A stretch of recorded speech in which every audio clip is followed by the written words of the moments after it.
It is recommended that the board return to public session. So moved. Mr. Sparta, second. Second. Mr. Chili? All in favor? Aye. Aye. Okay, we are in open session. The first item this evening is item D, presentations. We have two presentations, and the first of that being our 2019-2020 audit by Mr. Ray Sarinelli.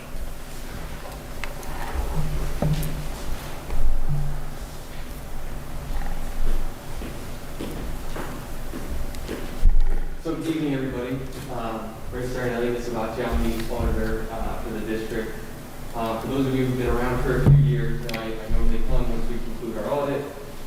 We discuss your financial position. At the end of the year, we usually go over some comments and recommendations. Tonight, like everything this year, it's going to be a little bit different.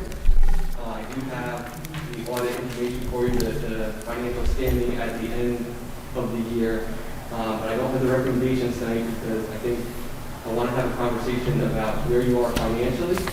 I think we need to talk a little bit about capital reserve. I know at the end of the year, as in every year, you can pass a resolution to put some money into capital reserve.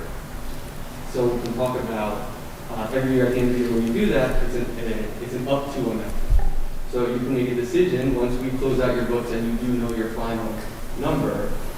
You can decide how much money you want to put into capital reserve. So we're going to talk a little bit about that as well.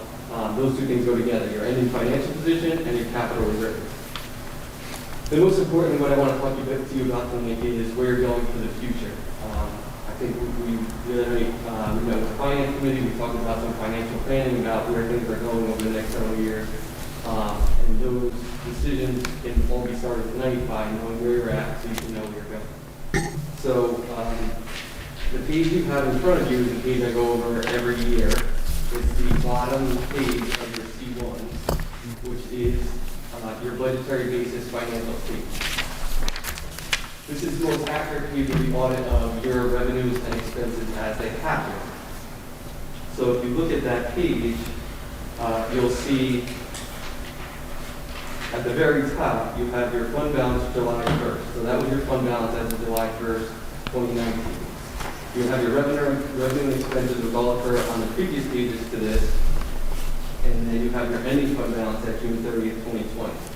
Now you can see something pretty magical happened. You started the year at 3.4 million and ended the year at 6.1.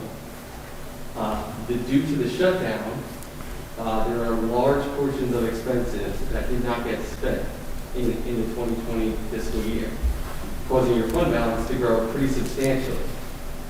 So you end the year at $6.1 million. What this growth is going to do is allow you to plan a little bit differently for the coming years. So what I want to do is talk a little bit about what your fund balance breaks down into. So the state gives you statutory guidelines on what that total fund balance can be broken down into. I'll start with some of the easier things that make the most sense, and then get into some complicated accounting about some of your other reserves that make up your total funding. So what I'm going to go through now is what makes up the $6.1 million that you're statutory allowed to have. So if you look towards the middle of that recap at the bottom, you have two reserves. You have capital reserve and you have maintenance reserve. Those two reserves are set up as a place where you can, if you have excess money at the end of the year, you can carry that money of your fund balance in those reserves for emergency type situations. So the maintenance reserve is pretty self-explanatory. If you have a maintenance need that unexpectedly comes up, you can utilize that reserve during the year. Same thing with the capital reserve. If you have a capital type need that comes up during the year that's unbudgeted, you can dip into that capital reserve and withdraw funds from it. You also have below that assigned fund balance for subsequent year's expenditures and year-end encumbrances. So I want to talk a little bit about year-end encumbrances first. Those are items that throughout the year you're always encumbering things. You're planning for expenditures. So a request comes in, money set aside for that expense, even though it hasn't happened yet. Then when that expense actually happens, the invoice comes in, gets paid, that encumbrance is cleared. Sometimes requests are made towards the end of the year to make purchases that don't get paid before the end of the year. So they're still part of your fund balance, but you know you're going to utilize them and pay them in the next year. So they're set aside as encumbrances. Very, very, very similar to an account payable. A little bit of a technical accounting difference. It's still in your fund balance, gets carried to the next year. Just below that, you have your assigned fund balance, or unassigned fund balance, excuse me. So you're allowed to carry 2% of that, of your operating expenditures in unassigned fund balance.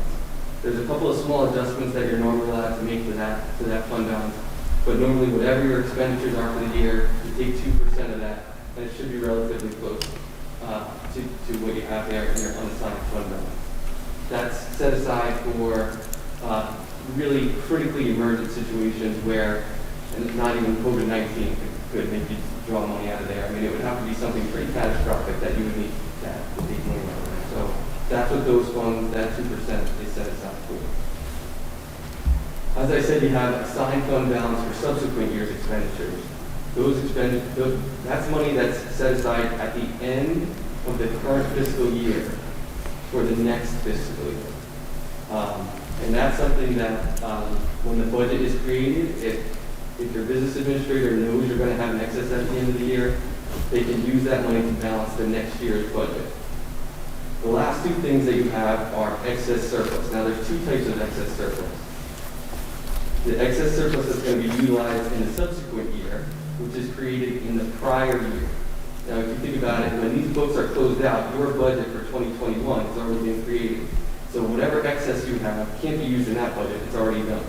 So that gets rolled into the next subsequent year. So the fund balance created at the end of 2020 will be used in the 21-22 school year. So you can see the amounts that are created. And what happens is, when you have a large growth in your fund balance, you're only allowed certain amounts in each bucket that I just described, and the rest falls to excess surplus. So anything really more than that 2%, what you decide to set aside in your capital or maintenance reserve, goes to excess surplus. So what you have here is you've created $3.4 billion, in this case, of excess surplus. Any questions about what I just went through? Of course. Great. It's a shared screen right So now. now we can discuss what I talked about in the beginning with your capital reserve. You did a resolution at the end of the year that you can put $500,000, up to $500,000 into your capital reserve. And what that would mean is that reserve could sit there for 5 years, 10 years, 20 years next year. Whenever there's an emergent need for that capital reserve outside of the budget, you can dip into that capital reserve. So after a very long conversation with the finance committee the other night, we decided to bring it to all of you to try and make that decision tonight. And so I think to know whether what you really want to do as far as putting that $500,000 in or not, you kind of need to know where we're going. So I think Steve did a very nice budget projection that goes out for the next 4 years. So, you have that in front of you, and I think also Steve's going to pull it up on the screen. Where'd you go? Matt. It's not allowing me.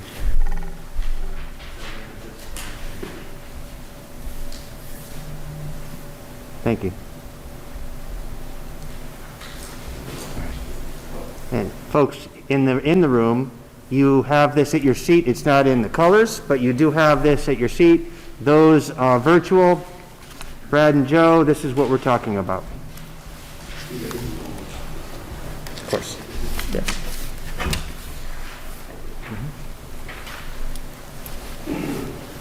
So I want to start a little bit by talking about what's going on in the bottom left-hand corner. Steve did this calculation based on information provided by the state and also through information he gained from talking to DOE about how the reduction of state aid would occur over the number of years that is planned to occur over. And so based on Steve's projections from the information he gained, in 2019-2020, we lost $1.2 million of state aid, was his projection. You actually lost $1.4 million. In 2020-2021, Steve projected you would lose 1.995, and you actually lost 1.959. Your two biggest hits are coming in 22 and 23, and you can see 2.4 million and 2.3 million. That puts a tremendous stress on your budget, right? You're operating at a certain level where you can only increase taxes 2%.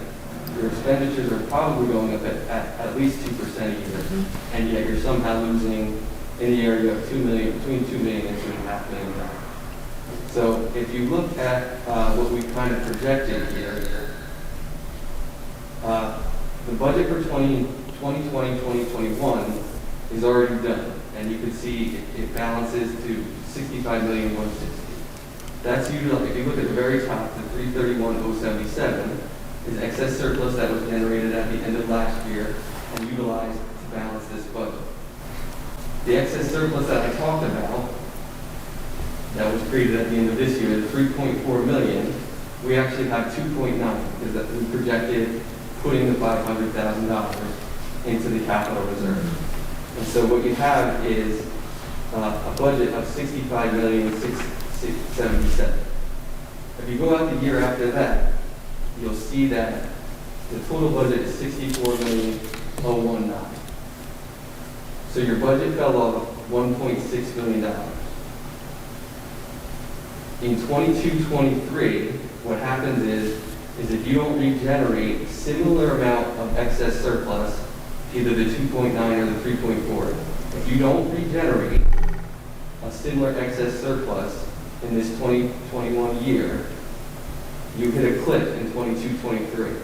You have 2.9 million of excess surplus falling off, and you have 2.3 million of state aid falling off. So, in essence, your revenue side of the budget will be losing close to $5 million. Now, I know that's a pretty steep cliff to try and make up in 1 year. What this projection stipulates is that at the end of this year, you're going to generate 1.3 million of excess surplus that will be utilized in the 22-23 year. It also stipulates that you generate 1.1 million in the 21-22 year. And as I said, you have excess surplus that happens the next year.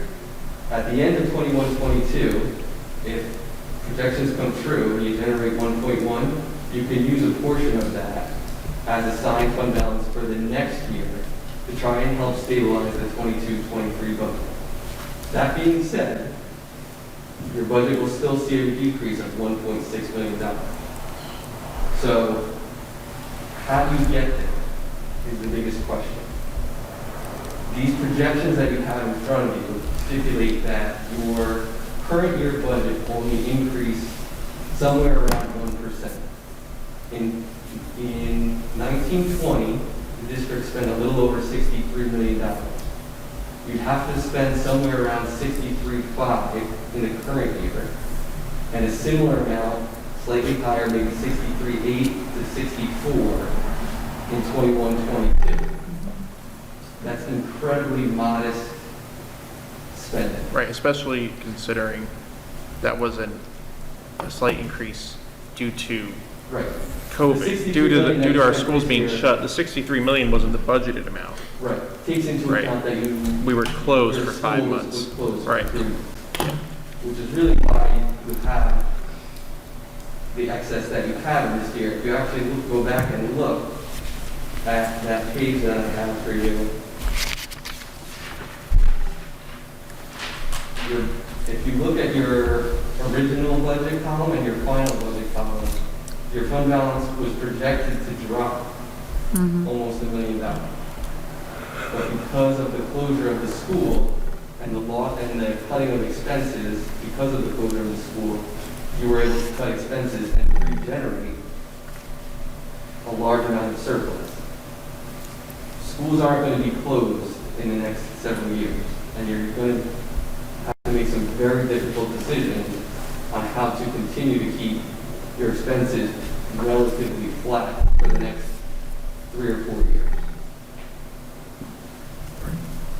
The reality of that 22-23 assumption on the budgeted fund balance, that 1.3 million would be generated during this school year's operations would be the equivalent of $150,000 less in monthly spending between now and June 30th than we budgeted for.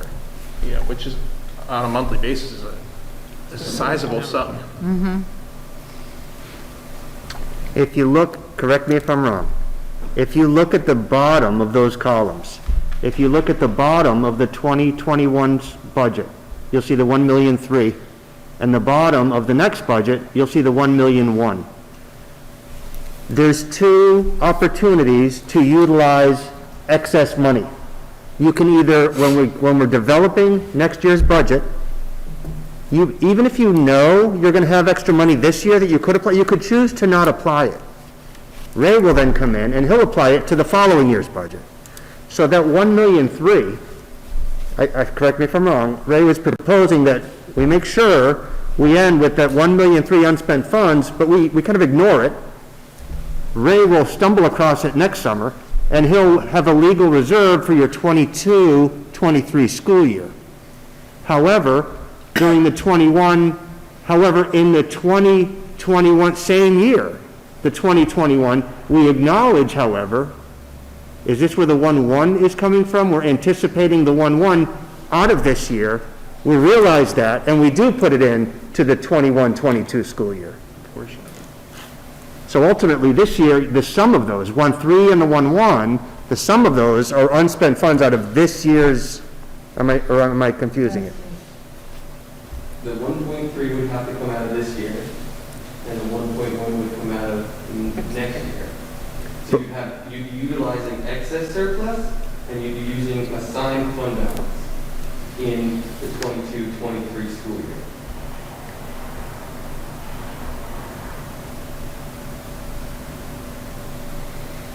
It's the timing of the two, though. One we realize in developing the budget, and one we disregard. Right. Okay. So at the end, right. So what Steve's saying is at the end of this school year, you wouldn't put any money into assigned fund balance because that would go into next year, and you already have either 2.9 or 3.4 for that year. So you wouldn't need to utilize that. It's going to be very, very difficult, as you said, to even get to that point of having 1.3 at the end of the year. Very difficult. So Steve, I think something that we need to discuss is, so at the top of this page, we're talking about 2.9 million, and that's what's on your sheets of paper. That 2.9 can be 2.9 or 3.4 or any number in between, depending on what you want to do with your capital revenue. So I think that is really the only decision that needs to be made specifically tonight. I think I've given you a lot of information to digest, but specifically the only information or decision that needs to be made is whether you're going to put no money, some money, or all the money into the capital reserve. I thought we were talking about taking 500 and putting it in that capital reserve. Yeah, that's a decision we have to make. Okay. Yeah. And I think we talked about up to.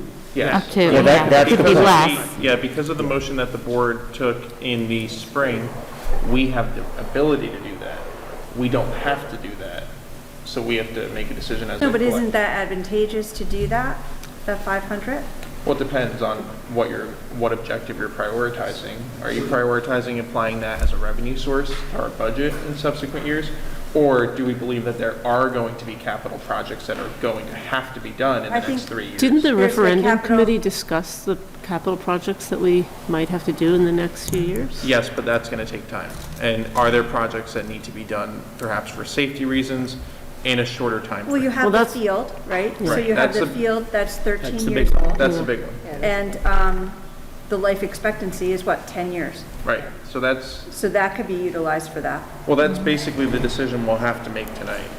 And I think that's what Ray is getting at. Right, so if you, Steve, if you change that, I guess it'll be around here, but if you change, so you can see on your sheet that kind of falls split in 22, 23 of 1.6. If we change that 2.9 to 3.4,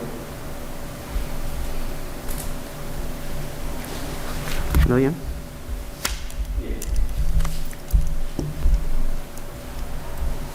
it changes what the loss in revenue to 2.1.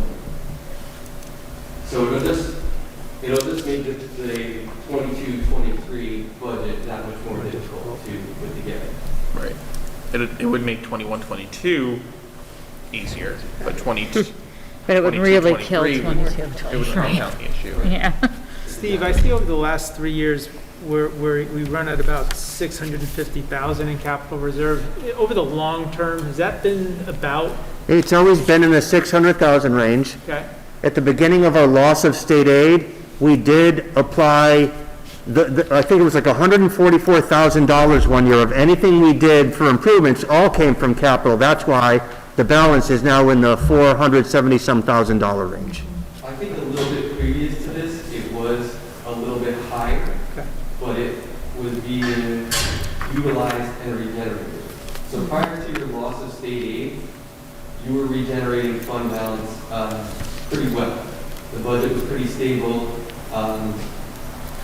See how you have a big swing in your fund balance this year? Yep. Your fund balance was regenerating and pretty much staying flat. And so each year, you were able to pull money out of the fund balance, out of the capital reserve, but then at the end of the year, there was still money left. And To replenish. that money would go back in. So it used to be, I'd have to go back and look, I do know it was a little bit higher, but it was utilized more prevalently.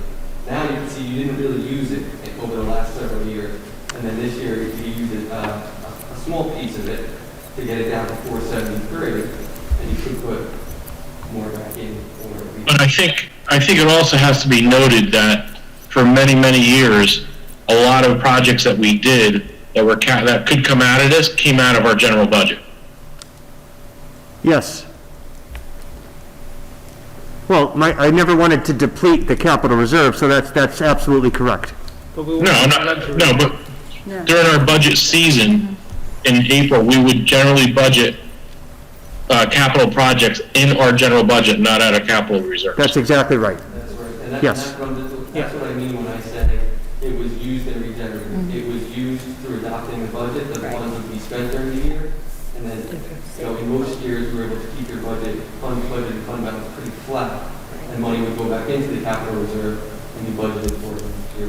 And another big unknown to all this is the possible bond referendum, right? Right. Yes. So if- And But there's a caveat to that within terms of the field, Yeah. you know, But it so. would cover a lot of other capital projects possibly, but we have no way of knowing whether that's something that would pass. But what I think Kelly's referring to is Yes. that with the field, while we could bond for it if the taxpayers approved that referendum, we would not get the supplemental assistance from the state because it's $0.40 not on the dollar. directly related Yeah. to, Safety, correct. And that's Health and significant, safety. right? What's the- 40%. Yeah, so 40%. so that's not responsible. so it could be bonded, but it wouldn't, It wouldn't be. there wouldn't be a financial No. benefit to bonding it. Right, Yeah, the whole selling point of doing a bond referendum is, hey, we're going to do these projects and the state's going to fund it to the tune of Right. 40%. yeah. But if buried in those projects happens to be, say, Joe Sweeney, a $444,000, because Joe had asked me to get numbers, a $444,000 turf field, the 40% won't apply to that piece of it. Right. So, So it's not advantageous. No. And you have to take into account mood of the community at the point when this. Yeah, when it's this going to be a happens, tough right? sell right now. So So Steve, the field is 441? the field, I'm sorry, Joe, what was the question? The turf field, what will it cost?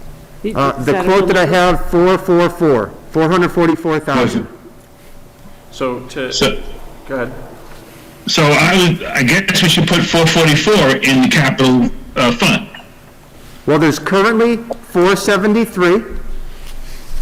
So the question, I mean, I'd say you want to put some. I don't know if you want to put all of it so that it remains at 473 if you chose to do the turf field. Or you put some, do a turf field and maybe there's 300,000 left, but or It's entirely up to the board, any combination thereof. So the way that I see the issue as it boils down is that we have a 10-year-old field, a 13-year-old field with an estimated useful life of 10 years. Right. At a certain point, the field will inevitably become unsafe to use. We have programs, whether it's track and field, football, marching band, that utilize those fields. With this opportunity to put funds into capital reserve at this point, there's an opportunity to finance the replacement of that field that will likely not make itself available again for the foreseeable future due to our budget constraints. So we don't have to do the field, but if we don't do the field, does that mean that we are essentially saying we are phasing out programs that need that field? Well, you would have to, based on safety. Right. That's exactly right. Yes, right, because if it no longer is safe to use the field and we don't replace the field, then we can't have programs that utilize the field. Exactly. Or we can replace the field and continue to maintain those programs, but we have to recognize that we're spending $440,000 on a field at a time when the budget is very tight. So that seems to me to be the two choices summed up. But if we don't do it now, you can see in the other years, we're not going to have those funds to even put in. Right, that's what I'm It won't even be a Right. choice. Right, so And the field will further deteriorate, Right. right? It's not getting any younger. No. So, I mean, I would advocate to put those funds in there and be able to do the field, because I'm fearful that we're not going to be able to do it in years to come then, if we don't do that. right, essentially, if we do not do it, we're phasing out those programs. Right. That's the choice. And it is, it's programs, it's the heart of our district. I would hate to see that, and a safety concern. And I actually agree, I just don't want to make it, it's not that black and white, right? Sure, You can right. still have the programs, they'd be on a different Perhaps. type of field, Yeah. different location, so I don't want to make it that black and white, that the programs would go away. But I actually do think the field and it's a central part of It is. the district. It's the heart of the home. Yeah, I agree. Yeah, I that would agree be as well. terrible if it fell into disrepair. Yeah. So I But would, but don't we need to decide how much we need to put in? Because we do have some funds, so it's Well, not. now you just came full circle. Right. The reason we're asking the board to make a decision tonight, even if it's just to verbalize it, so, because Ray, that simple decision changes many schedules in the comprehensive annual financial report. So Ray wants to finalize that. We have deadlines coming up. It's actually later than normal.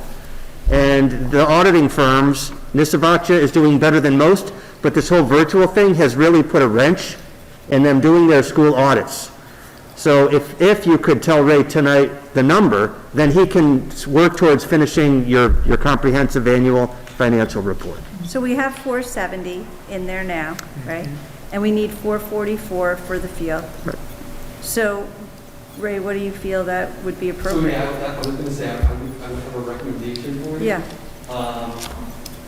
I think a good compromise would be to not put the full amount in, right. but I would hate for you to do the field, if any change orders were to occur, or anything like that, you're pretty limited in where you can go, right? You only have $30,000 more than Right. what it would cost. And additionally, if something even more emergent happened, God forbid we get a hurricane and something, tree falls on the roof. Sure, you get insurance proceeds for that, but you need the roof to be fixed immediately. A capital reserve would be something you could rely on for. So I wouldn't want to see you deplete completely the capital reserve by just leaving it as is. But I also think having funds to move forward with would also be helpful. So I would say if you're in the $200,000 or $300,000 range, to put money in there as a buffer, so once you're done with the field, there is money left, but you're still leaving something to try and assist with the plan of. So you're kind of splitting the 500,000 ultimately. Yeah. So 250. So, Yeah. The resolution you pass in June allows you, if you can literally tell me we want $251,383, you can be specific. Don't do that. As long as- Maybe we will. I I would advocate 300, and then that way, I think, we could feel comfortable that we get the field done and still have some money to move forward, right? I was going to say 250 because I'm frugal. I was thinking 250, but I could live with 300. So I if get a we- little worried that it would be at an all-time low, that reserve. Yeah. once Yeah, we- that is a What very. is, yeah, what is the That's a low reserve reserve. average? Like, what is it over historically? So obviously you can see But from we've the been looking at 600, right? It's averaged around 650,000. you'd only Prior have to that, it was a 300 little bit left. higher. Again, you were in a much better situation than you are now. So what is it for, typically for a school district with this budget in this situation that isn't flush? So Is that, Is there like a percentage of your budget? Is there a Yes. formula? there Depends on really the is no budget. hard and Yeah. fast rule, and I can't think of any other district of your size that's seeing the state aid. You're in a very- awesome. Age- Lucky us. Age of buildings have a lot to do. Exactly, that's what it is. If a board has the ability to raise taxes and doesn't need to use their capital reserve as a funding source, you could raise taxes and do it out of your general. If a board has kept up their building, every roof you have is relatively new. Short of a lightning striking one of our roofs, you don't need a new roof. So if the buildings are well kept, you don't need to tap into capital reserve. So all of those are really the determining factors as to how much you need in your capital reserve. So hasn't the referendum committee kind of been looking at that, what kind of things we might need to do in the future? So do you guys have a That's if good referendum opinion about? passes. Yeah, that's You're- if something. You're saying that it's going to, thinking that it's going to possibly pass. We're like a year and a half away from, I think, anything there. But before I go, No, I'm saying though, don't you have an idea of what we might need, what Yes. might go that I we might do. need money for so that we can get a good number? what I will hand off, to your question, what I will hand off before I go, the referendum committee toured every building. What I need to do is compile that list. I have the list. I've reached out, first the committee toured every building, but then the principals chimed in. You folks have commented along the way. I just need to put estimated numbers to that. I want to put an engineering cost. It might be a 6% of that, soft cost.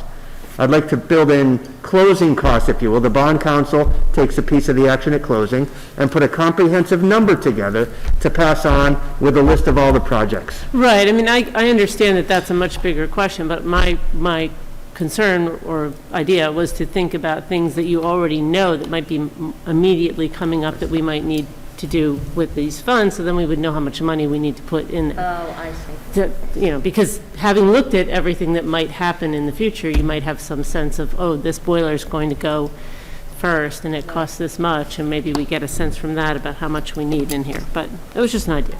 Yeah, I'm concerned that if 300,000 is deposited in the capital reserve, we're gonna be in the $300,000 range remaining after that. That after the troubles potential me. project. That's a very low I mean, number. based on what I see in buildings, in our buildings and grounds tours, I just, that would trouble me. I Yes. just think that we should put more than less. I would Okay. never put just 250 in. Yeah, I think that it's risky to have Yeah. the capital reserve drawn down so low.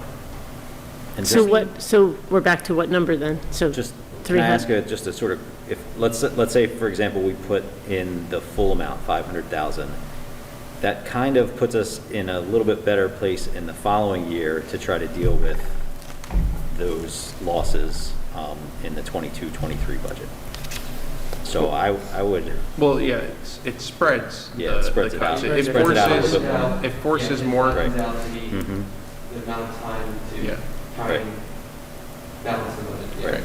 That would require more reductions in 21, 22, mhm. and less in 22, 23. Right.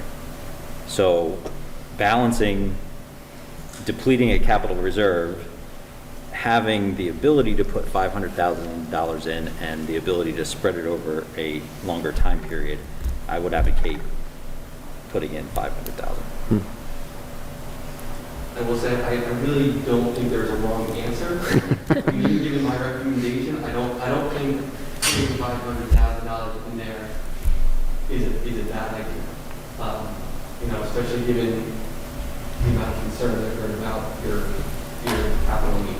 Brad or Joe, you want to comment? Yeah, I'll comment quick. I actually agree with Michael. I don't think in the years coming we're gonna have the money to put in the capital reserve. And I think it's a good idea to put the full amount in now, because the next couple of years is gonna be a little tough to scrape together any money to put in. Agreed, we're not gonna have any money, period. And anything we can do to spread it out, spread the pain out a few years will help. So it looks like there's 3 members leaning towards $500,000. I would definitely support that. Do we want to go around the table, see where everybody else is at? I would support that. You know, when Ray said 300, if that was palatable, Yeah, I mean, I can support that. It just comes from somewhere. It's not like we're getting the 500. That means we just have to cut more, right? Isn't that what you said? Then we'll just have to make those cuts in 22, 23. They'll be more brutal. So It kind of brings some of the cuts a little sooner, but it spreads it out.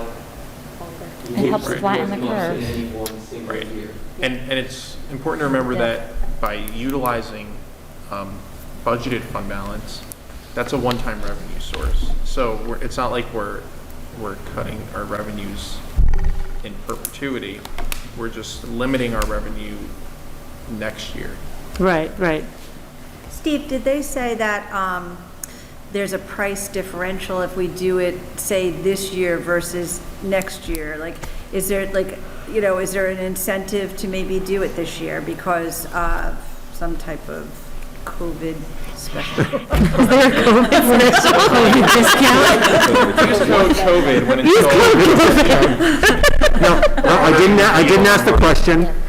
Quote good for? And did we just get one quote? Do we? Well, Yeah. the I know, answer is I'm yes. I'm not done. The answer is yes, we got one quote. I didn't ask that question. The opportune time to do this. Yeah. We're in the middle of a season now. Right. And soon it's going to be winter, and then we're going to go into the spring season. So the best time to do this, which is not, in terms of optics, is not great, would be as soon after graduation as possible. July. After graduation? I mean, is there any way that we can do it at the end of this season? When's the end Right? of this season? We have a lot of money. The fall season, football? Yeah. I would be, the only reason I'd be hesitant is you don't know the weather. If they're in the middle of doing that and we have a snowstorm, what are they going to Well, do? how long does it take? They install those fields all year long. Did you Yeah. go to? I didn't hear you, Brad. What? It took forever. They install those fields all year long. I think, So I think Is We're there- getting it off I topic. think we can come back to the Yeah. field. I know, but I just want to ask this one question. Okay. Is there anything that would be more advantageous to utilize the money in this year? Like, is there something that, No, because really, once you put that money in there, it's there until you use it. So there's nothing that says you have to use it now or sooner. Like I said, you could put that money in, this 500,000 in there and not use it for 15 years. okay. Yeah, but the cost will go up. The cost to replace it will go up. Yeah. No question. Can I make another suggestion here? I believe, and I may be mistaken on this, but I think the town is Yeah. in the process of looking at their football field also at Maple Grange. Is it possible we can partner with the town and use the same company, and both of us can save some money for a change? The answer is it's possible, yes, this is the vendor that did the town, and secondly, coincidentally, this vendor was awarded a bid through one of the co-ops that we are a member of. So I didn't know they were doing that, so I can certainly reach out to the town, ask what their time frame is. Brad, you said they can do it any time, but what I don't know is if that changes pricing. I mean, I really don't know. I can ask sooner than later. I don't know what the response will be. I mean, I would just like to see it done sooner than, I wouldn't, if we don't have to wait until the graduation, after graduation, that would be best. So I think we can come back to the field Yeah. conversation. Yeah. I'd like to just get a feel from the rest of the board members to see if everybody's comfortable with the $500,000 being deposited into capital reserve. Natalie, where were you at? Yeah, I'm fine. Mark, Good. You're good. Kelly, you said you were Yes, good with yeah. that. Teresa? yeah, one of the things I'm sitting here thinking about is that I heard the finance committee met last night. The finance committee had a meeting? No, Yeah. the night before. Oh, night Tuesday- before, 2 Tuesday, nights ago. Tuesday. Okay, mixing up my nights. So if they delved into this as a committee, do they have a recommendation? We decided that it was going to be a conversation. Yeah, the recommendation was that it's a really large ticket item. Joe, you could speak to this more specifically as chairperson, but some of the conversation was that because. Well, that's exactly, what you were saying is exactly it. We decided that we couldn't make a decision. We needed everybody's input because it's important and it's a lot of money. Oh, no, I agree, but what did the committee generally walk away with the idea, 500,000?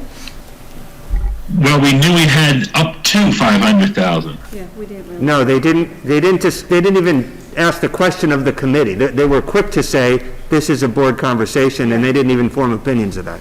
We were too depressed. The outlook is terrible. Yeah, was- there were- I was very happy to blame the finance committee, so. It was many hours, and I was a guest attendee. From Buildings and Grounds guest, yes. Yes. I think in most years, I've had these conversations with Steve or the finance committee to try and make this decision, but because this really affects a lot more further down the line than most other years in the past, like I was saying, normally I would say, Steve, you use this much, you want to regenerate, you want to put back into capital reserve, what you took out, and that was a pretty simple task because the fund balance was doing well. Now you're losing state aid, your fund balance is declining in a lot of years, and you have a big budget hole looming in the future. I don't think anybody felt comfortable making that decision, On that knowing scale. how it could affect the future. Okay. No, I mean, it's the people who attended the meeting, I understand. So, Okay. So, what do you think of the number for Ray? Jennifer, did you? I mean, I do have concerns about the pressure that will add to the future, but I understand the need for 500, so I'm Okay. reluctantly okay with it. All right, so I think that the direction at this point from the board, Brad and Joe, you both indicated 500, right? Yeah, the direction at this point from the board is that we should probably conclude the CAFR with a $500,000 deposit into capital reserve. Okay, so that's everything. Are there any questions before I go? One of the scenarios that you presented at previous meetings was the levy increase for 21, 22 to try to be relatively Right. flat, and now it's at 1%. So can you kind of maybe explain why? Do you, Why that- when I initially developed this, it was, you were more clever in figuring out solutions, let me put it that way. My solution would have been to keep the levy flat in the name of trying to, two things, feel that pain sooner than later, so we're not increasing a budget one year only to have to crush it the next year. But then secondly, to force a banked cap scenario that we could apply to the next year. And what the bank. Mike is saying is, now he sees it did go up. So are you, I don't mean to put you on the spot, are you able to speak to the 4.3 million versus the 4.34? We went through so many scenarios. Yeah, so. Isn't that the So, bank yeah, cap that's so expired? this is showing in 21, 22 that we would utilize $440,000 in bank cap, but it's not showing that we would have a 2% increase. Can we utilize bank cap prior to going to Without 2%? 2%? I don't think we can. I didn't hear the question, Justin? Can you use bank cap if you don't go to the 2%? I don't- 2% on the I tax thought we levy? couldn't. I don't think you can. I don't think we can. I think we talked Yeah, I about that don't in think other you can do budgets. that. That's You absolutely cannot use bank cap unless you go to 2%. That's what I thought. So, That would change things. so that would be a flat levy next year. But the subsequent, So, yeah, that does change Yeah. some of this scenario. Because the scenarios you painted before, that was going to expire. it will expire, that's right. Yeah. But then we would use the 2% in subsequent years that we didn't use this year. So we do the 2% plus the bank cap that we get from this year. Yeah, I think I was on to something in terms of trying to reduce spending. You did a better job, I'll say it again, but so that cliff, because if we have a lower budget next year, that makes the following year, even though it will be even lower, the difference won't be as great. Yeah. That was my thing. If you budgeted flat 2021 22 to 2021, you budgeted flat, and still let your levy go up and still use your bank cap, then it would make the future year reduction of 1.6 smaller, right?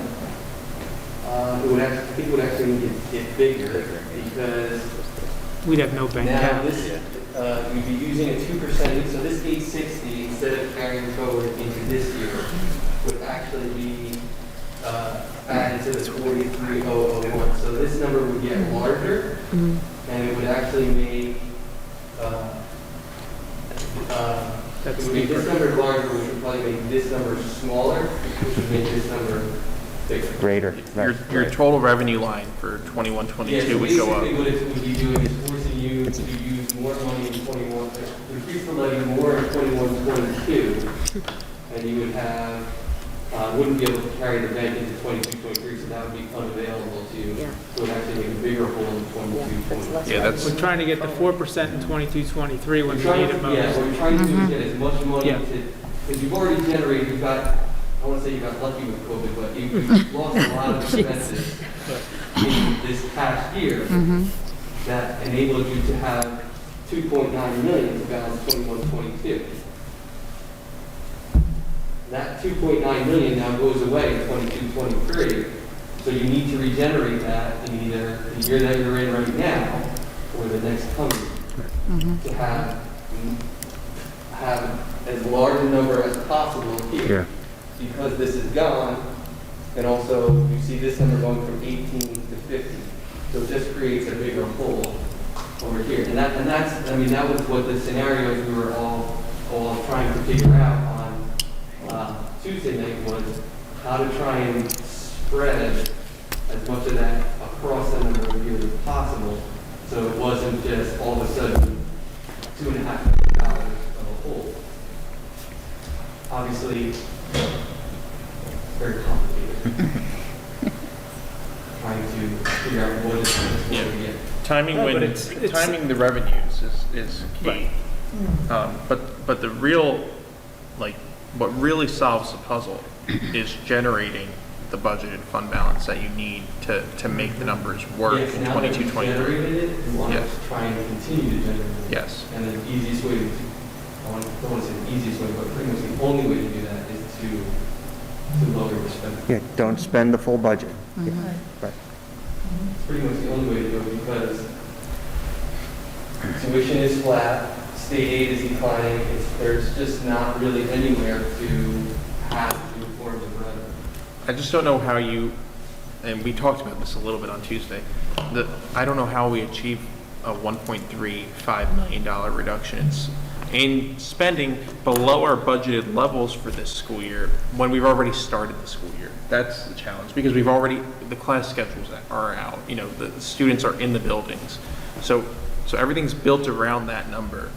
So there's ways to do it, right? But how do you do that in the middle of the school year?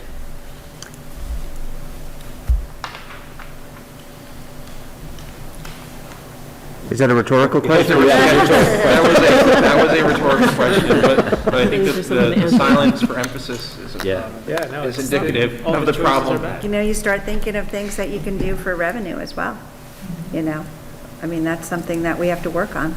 Could we get sponsors for the field, like the way, you know, other teams do? I think in a different time maybe, but in this time it would be kind of difficult. Yeah. We can't really keep Like tab in our local. Continental Field, like United Airlines Yeah, Field, We were I thinking don't know. Sweeney Field. Amazon Prime Field? Right. Verizon Field. Well, they always use banks. Our bank is Lakeland Bank, the Lakeland Bank, Vernon Yeah. Field. And the announcer will have to say that, coming to you from the Lakeland Bank. You just put the logo on there. It's all good. Yeah, so I think that's just, to your point, I think it's important that you realize that this is obviously not set in stone, it's a moving target. But it's something definitely critical that you obviously try and start making decisions to try and spend less. One question, I know this goes back probably, I don't know, 6-8 months ago, but I remember there was a petition trying to stretch out Yes. this state aid reduction over a Oh, longer yeah, period we met of with time. we Where met does with that Senator stand? Oraho. Yeah. No, And but they're still, but The SOS. it's still happening. I mean, they're still advocating. Yeah, it's a coalition of school districts called SOS, Save Our Students, I think. Yeah. And I don't Any think they've had traction? any breakthroughs. I think it calmed down after, like, the Yeah. activity kind But of you know what, calmed though, down I mean, during there has been COVID. some recent movement, but I can circle back and get some more detailed information. I mean, we are part of the group. We did approve a resolution or something to join the group.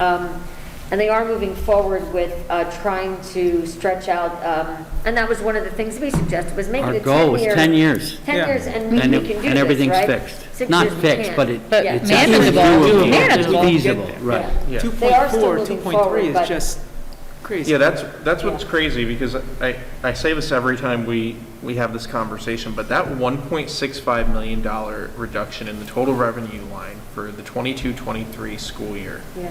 that is, like, first of all, that's assuming a budgeted fund balance that we already know is, like, close to unattainable. And then, let's say we do manage that. That $1.6 million reduction is net of, or it has to be after, your contractual increases in salaries, 800,000 right there. Your contractual, your healthcare premium increases, easily 800,000 right there. So you're looking at like a $4 million problem in the 22-23 school year budget, in a best case scenario. After a tough year the year before. Yeah, yeah. I After a mean, very 3 tough years on year. the end of this would really make it something really- you it could. Yeah, Yeah. spreading that over a few more years would, yeah, okay. And wasn't there also a motion or some attempt being made to get methodology for the state aid? Because wasn't that part of the Yeah, that's what problem? they We were don't really It's an know. requesting. Oprah request for the But they methodology. denied it, I believe. But they were, State denied it, I think it's They in denied it. litigation at this point. Yeah. and then they were, yeah, and didn't we decline though to participate in that? We would've declined had to to pay. contribute towards the legal Correct. fees for the litigation, because we didn't really know where that would go. Right. But I believe that the organization is It's still happening? Yeah. I mean, maybe we should put together, and I know everybody's gonna laugh, but maybe we should put together a committee that just works on revenue stream and thinks of streams of revenue that we can put together and works on projects for that. I mean, I think that, we should start thinking about that, because that's going to help us. Yeah, know? that and also advocating at the state level for more time. I mean, now's a really difficult time to do that, because the Yeah, but state there's- is also. There's never a good time. I mean, the reality is that they were saying no to us before. Right. I mean, I'm pleased that they've picked it up and that they're continuing with the movement. There are well over 100 districts that were signed on to that. There could be more at this point. I'd have to check and see. But I think these are really important conversations. I mean, the reality is that, look, the numbers don't lie. But, we're going to have a really, really, really rough go the next few years. So if we know that, then let's, We have to be proactive. I agree start with that. doing something about it right now, so that Yeah. the programs that we put together, maybe they'll take off. The ideas that we put together collectively will maybe take off. I think that's important. And then we'll work on the enrollment piece Yeah. too. Because of course, that'll help us, any tuition that we could get in, that'll help us. So I think that we should form a group of a couple of members and start working on that as a project. Would that fall under the finance committee, or do you see an a ad different hoc? ad hoc committee? I would say an ad hoc to that, and just have a couple of minds that just focus in on ideas, and maybe talk to other board members from other areas that have worked on a revenue stream. I heard some boards have done international student programs You work on that. We're approved. We just need to as a revenue source. Maybe we should I'm look at that. still hopeful that This is a will tough year for happen that, one too. day. I'm hopeful. So, who wants to be on this ad hoc? I will, I would join you, Kelly. I would do that. Good. One more I need. All right, I'll do it in the special services. Okay, Okay, all right, there we go. okay. I'll set up a We meeting. can put a motion next week to create the ad hoc, and the board can vote on it next week. Who's chair? So are we going to decide on this money though? Or did we Um, decide, did we all we agree on did. Everybody 500,000? agreed on Oh, I thought we it? went back. Yeah. Okay, we did. Yeah. Yeah, and then we just started Yeah, talking about all of our woes. okay. Okay. Um, The Rev Committee, Anything else? very excited. No, I want to emphasize again, looking for revenues is great, but really focus on spending. Or not spending. Cutting spending, cutting spending, not spending. You guys got it. We got it. Yeah. Not spending. I think we'll work on that all the If there's time. anything else, Okay, well, Maybe we're finalizing the audit, that obviously the financial part of the audit is done. We still have some work to do, but our goal is to have a draft towards the end of this week. As Steve said, we take a lot of pride in the fact that we're one of the only auditors in New Jersey who are actually doing school board audits right now because of COVID. A lot of people, I don't know if you guys know what we do, but in the springtime we do municipal auditing, in the fall we do school board auditing. Obviously, a lot got shut down from March to June. We have spent a lot of time in our technology ensuring that we can work remotely, and we did, and we finalized all our municipal audits. So we are only doing school board audits right now, and we're the only, one of the only audit firms who have solely been working on school board. So we take a lot of pride in that. So we will have an actual audit draft hopefully by the end of Good. That would be great. Okay. I have a question. Typically, after you complete the CAFR, you present that to the board with any recommendations. Do you anticipate the need to still do that, or would this presentation this evening be in lieu of that? Yeah, I mean, a majority of what we go through at that meeting is the finances. Right. I have no problem coming back and doing it. The only thing that we didn't cover tonight would be any recommendations that we have for Recommendations? There's no recommendations. Yeah, and if it's easier, if it's a very short presentation, because we covered most of it tonight, you can always zoom in to the meeting. that's definitely possible. So, all right, great. Good. Does anybody have any other questions for Mr. Sarinelli? no, thank you so much for your Thank you. time this week. You spent Yeah. an enormous amount of time with us, so thank you. Thank you. Yeah, and thank you for establishing again, and I know everybody knows this, the gravity of the situation. Thank you. Very good, Ray, thanks. Thanks. Thanks. Have a good night. Thank you. Okay. Presentation number 2 is the Phase 2 District Reopening Proposal. Sure. With Dr. McKay, Mr. Rogers, Mr. Gagliastro, Mrs. Bean. Russ and Vinny, do we know whether we're live yet or not? We're live. Good. We are. Excellent. All right, well then I'd like to make a statement before we get started. So I hope that's okay with everybody. I just wanted to say that in the past 5 weeks, we've done amazing things thanks to our teachers and our professional staff, and our parents and our children. This has been the most difficult time in education for most of us, if not all of us, including board members. And the pandemic has put challenges before our superintendent that she could have never imagined when she took over the position here. Our teachers are doing phenomenal work. They're working harder than they've ever worked before. They're retraining to become better at virtual teaching as well as hybrid teaching. And they are working with everything that they possibly can to make sure that our children are taken care of.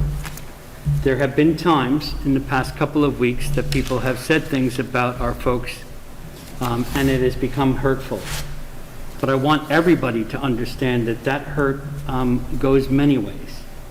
We are in an anxious time in this town, in this state, and in this country. And that anxiety is showing up everywhere. It's showing up on social media. It's showing up in things that people are saying about each other. And I just want everybody to take a pause to realize where we are. We're in a pandemic. We have found ourselves in a situation where this scenario right here would have been unthinkable 2 years ago, that we'd all be wearing masks and talking through masks and trying to do that. So I just want to put in perspective what has happened in the past 5 weeks. Our teachers came to work. They're frontline workers. There hasn't been pots and pans banged for them, but they're frontline workers.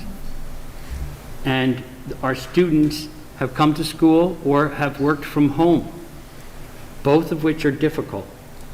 So kudos to them, kudos to our teachers. And I just want everybody to know that we as administrators truly, when we take a step back, realize what people have done.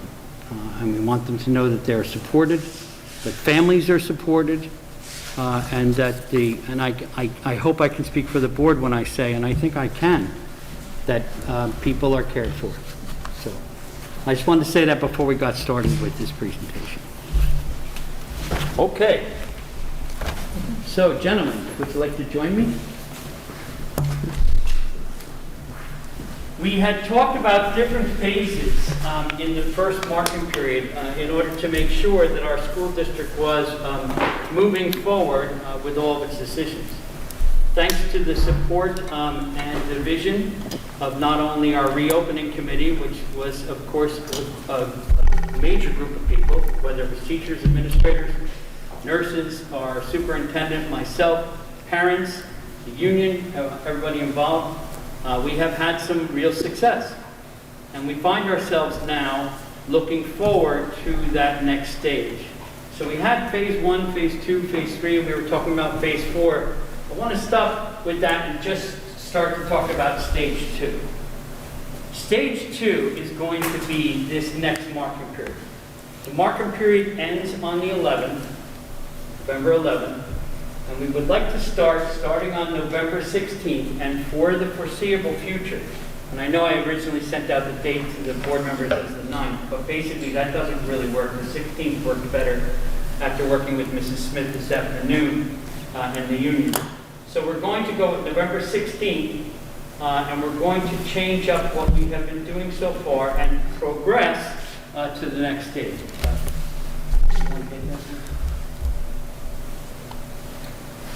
The superintendent and I sent this out just an hour or two ago to our staff, so we wanted them to know that they were part of this discussion as well.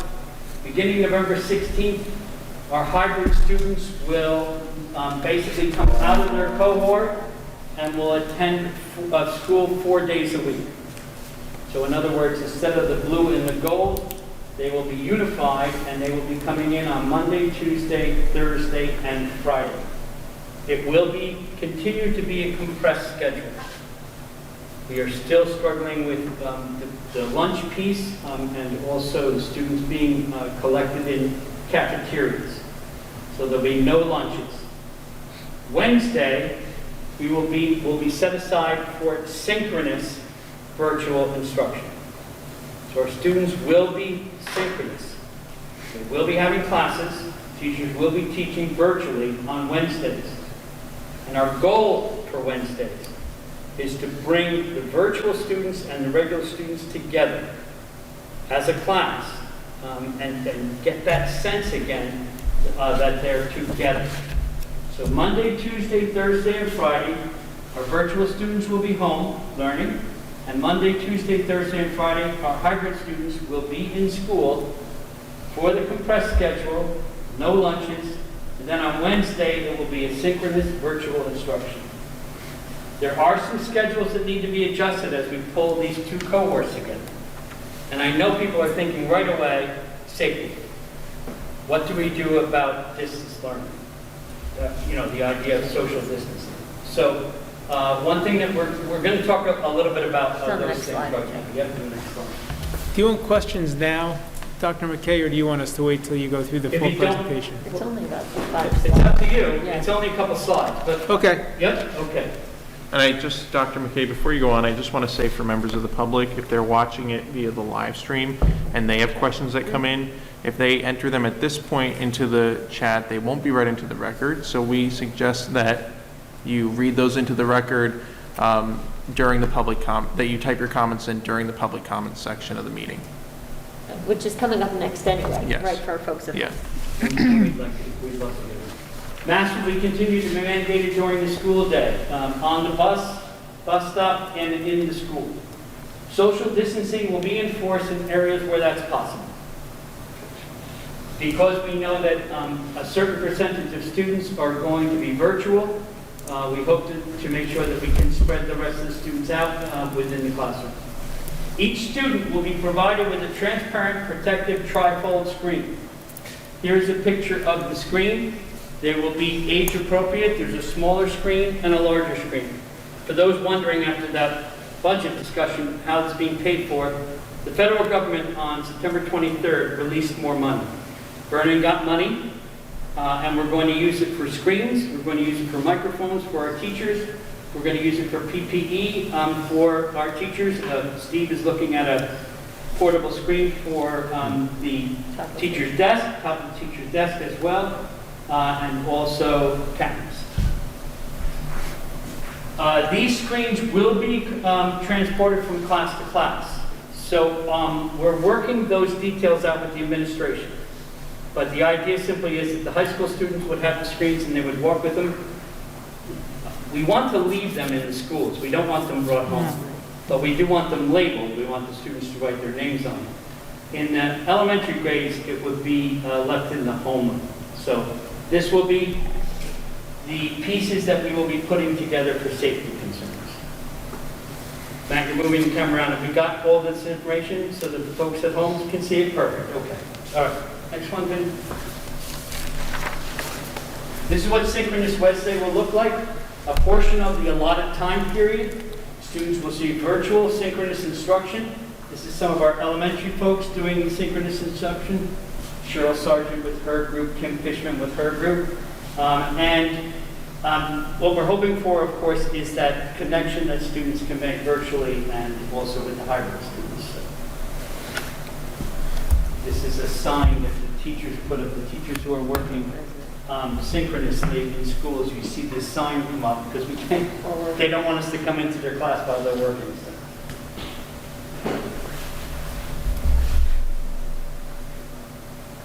So here are the advantages as we see them. Hybrid students will double live contact time with their teachers. Combining students groups will foster communal connections. Worry about virtual students feeling like they're disconnected. Synchronous Wednesdays will bring all the students together in anticipation of a future time where they will all be in one class. And for those that think that's pie in the sky, I'm just saying that that's our hope. One step closer to normalcy. And the blue and gold students will not have to get transportation to school for after-school activities except on Wednesdays, because they would be there 4 days a week. Okay? The introduction of the blue-gold team combination days along with synchronous Wednesdays may affect parents' decision about sending their children to school. There might be some that want to send their children to school because now there are 4 days of instruction, in-person instruction. There may be some that because we're bringing more students together would rather have their students virtual.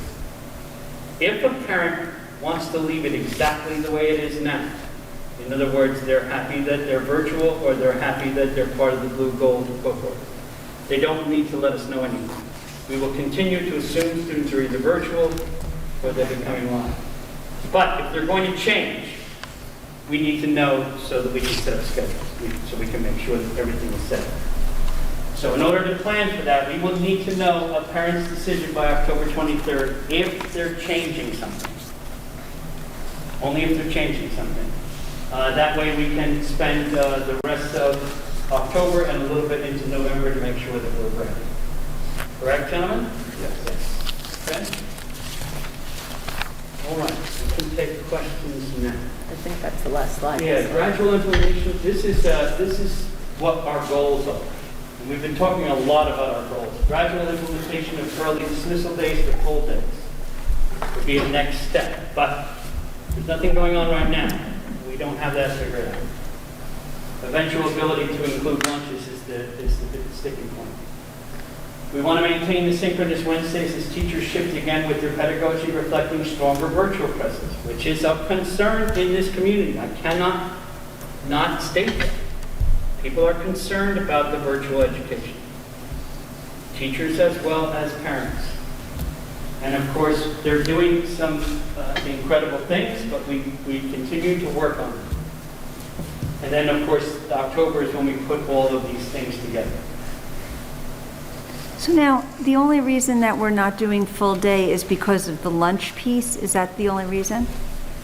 When students take their mask off, particularly if we bring blue and gold back together, we don't have the social distancing, and then we don't have the masks. We have to have the masks. So we don't have the social distancing in the classroom, you're saying? Well, it all depends on how many are virtual and how many students come back. So based on the numbers we have now, we should be able to social distance in some places, but in other places, we might not be able to. But with plexi dividers, couldn't they eat? The plexi dividers, they does offer that next level of protection. And again, because this federal money came through, we're ordering 2,500 of them. Am I Yes, correct? that's right. 2,400, 1,200 and 1,200, big, small.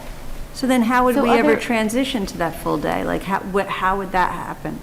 I think there are probably two things, Kelly. Part of it is that, you know, when we shift to something like this, there are so many things. You know, Chuck said at kind of the opening, there are three really crucial stakeholder groups, in my opinion. There are the teachers, there are the students, and there are their parents, right? And trying to find a combination that works for all three is, of course, very, very difficult to do. So what this plan does is starts to assist each of those three stakeholders just a little bit. It doesn't make any one group totally happy, but I don't think it completely marginalizes another group, and here's why. The 4-day-a-week half-day doubles the instructional time for the hybrid kids. So that should make parents and children a little happy, right? That same action decreases one of the planning periods for the teachers, which means that instead of planning for blue and gold and virtual, now they're planning for blue, gold, and virtual. However, having more children in the building creates additional anxiety for our faculty, right? That's why we're looking at the folding dividers, right? So moving to lunches or to the full day, which is perhaps the next phase, we have to see how things go. And I hate to say it that way, but part of it is, you know, things like social distancing, and the law basically says social distancing, masks must be worn when social distancing can't be achieved, right? So the first thing is taking a look at those classes. There are some classes that are large, but right now about 30% of our students are virtual. With this introduction, some parents could say, I'm fearful. I want to keep my child home. That might make 40% of our students virtual. Perhaps, I'm speculating, 60% live. But that means that we maybe can achieve social distancing, and we can get closer to looking at ways to implement a lunch or a full day. The part of it is giving the choice to the parents. The other thing is exactly what Dr. McKay was talking about. The masks, we wear them all the time, right?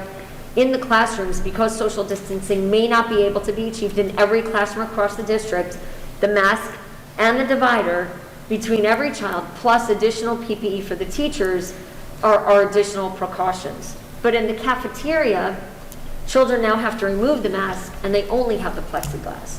And we may not have the social distancing. Couldn't they eat in the And classroom? is that too risky? That's what, Couldn't they eat in the well, classroom? my question is, what They are the could. schools that are doing a full day Yeah. and doing lunches, have you reached out to them to see how they manage it? Because schools are doing it.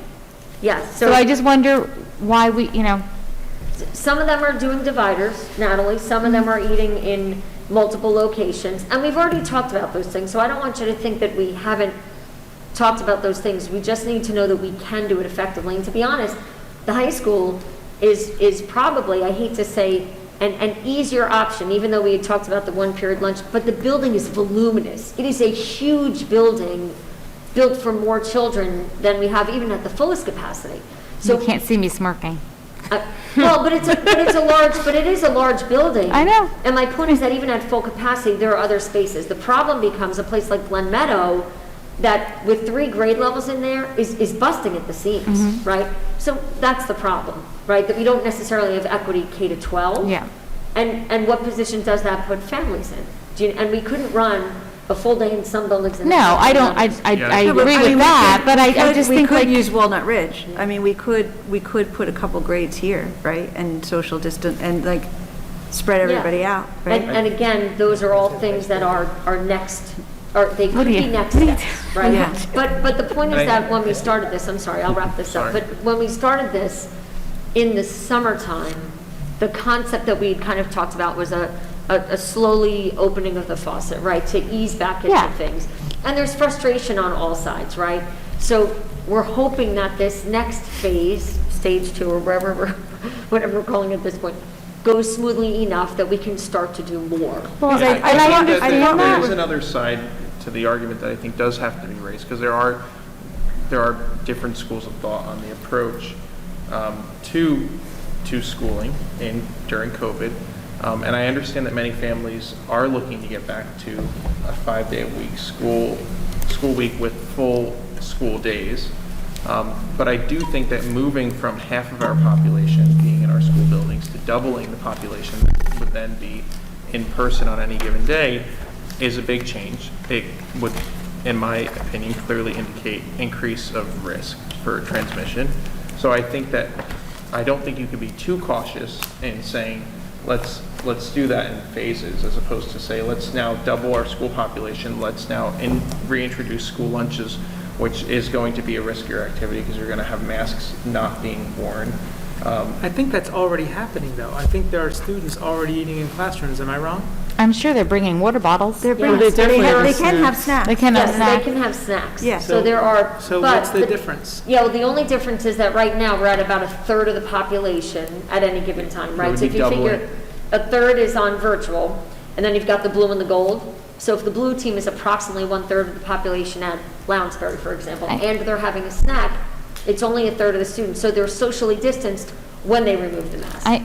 The combination, I'm sorry. What I was going to say is, for me, the different parameters are things like masks, social distancing, right, washing of hands, and barriers. Right. So if we're going to remove one, we have to increase another. Do you know what I mean? Like, if we're removing But social distancing, Right. we're adding the barrier. And in my opinion, that's why I thought the plexi would. That's an additional, That's it's additional barrier that we didn't Right. have. And I understand easing into it, easing Yeah. into now the 4 days. And I completely understand that.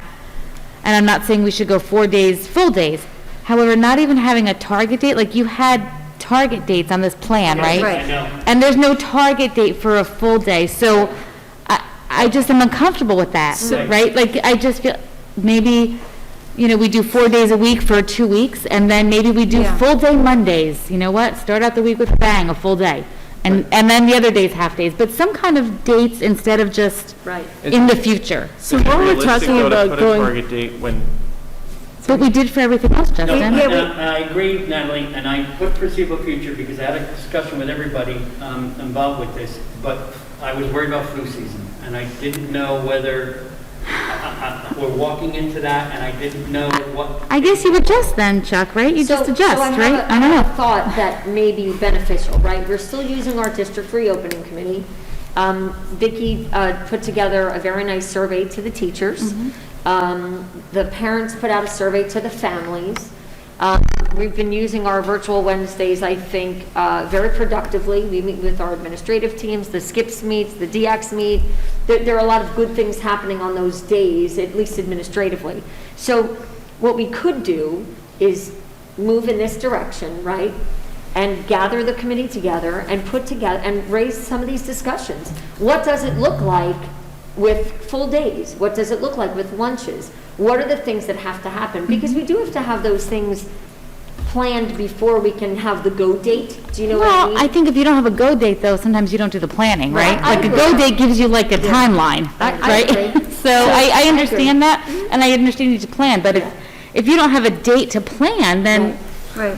Yeah. we'll do it in January. But I think the other piece, and I don't disagree with you, Natalie, I think part of it becomes, people have to understand the details that are really necessary, right? So like, it's easy to conceptually say it will work until you look at a roster that has a certain number of students and we go, how are we going to do that? I totally So that's understand. why the October 23rd is a start, so that our parents, our community says, okay, 4 days a week, half days, they're moving towards something. That's going to give us a sense of what our percentage is virtual versus in person. we kind of need that from the community so that we can assess what other things have to happen for the next phase. Do you see what I'm saying? I see what you're saying. I do. Based on the feedback, oh, I'm sorry. I'm sorry, I've been trying to say this for the longest time. I don't really understand what we're going to do with our 30% virtual when you're talking, everybody wants 5 days a week, full-time, full days, but we have 30% of our student population what are they supposed to do then? I mean, it's bad enough right now, they're all feeling really left out and disenfranchised. And then when we go to full days, when are these teachers going to have time for them? I mean, they already have very little engagement with their teachers. I think it's a great point, Jen. I think the key really is on the shifting of the instruction. But, it's interesting. I mean, we've talked about this before. Virtual instruction isn't something that's created in 6 weeks' time. These are things, most people have master's degrees to create courses based on design. Even your college level courses, they're all things that take a lot more time. That being said, I don't want to say rip the Band-Aid off, but to rip the Band-Aid off and say, everybody's synchronous. There are some things that are negative to that effect too, right? So part of the challenge is that, and I'll speak from personal experience, putting somebody in front of a computer for 12 hours a day, I'm not saying we do 12, I do 12 because that's my program on the side, but to have a lengthy amount of time with fully synchronous instruction can be quite problematic, right? You have eye strain, you have back problems, you have headaches because of the screen time.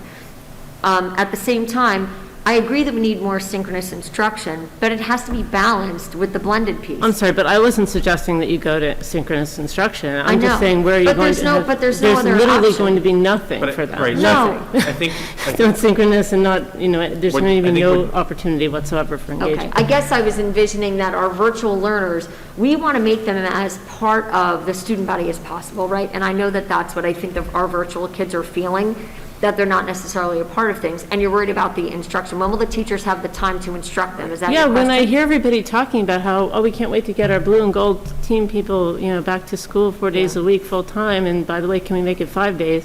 I just don't hear anybody talking about these kids. There's 30% of our kids are virtual, and they're just being not even discussed here. It's like they don't exist. In student life, we talked about that, right? So the students that attended student life, the all virtual kids, they were saying that they need a more personal feel to it. They were speaking to that, and their suggestion was that they really would like to have more Zoom.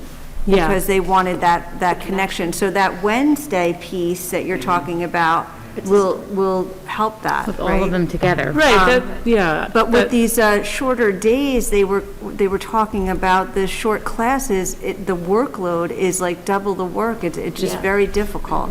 But if So, we're talking about the workload. Yeah. I think what you're referring to is the teacher time, and they have to, in the afternoon, make sure that they're working. Yeah. Yeah, because if you do go to 5 days a week or 4 days a week, full day in-person instruction for the students that have opted in for in-person instruction, when in the day teachers are going the to do this? students who are at home going to receive instruction? Yeah, so I don't know if the board, board is aware of how school is working Yeah, for but these that's one of virtual the reasons kids. we didn't go because- to that model, Jen. Do you know what I mean? That's one of the reasons I'd like to that we hear stuck the- with the half days. I'm what sorry, Jen go ahead, I didn't want wanted to to say. That's okay.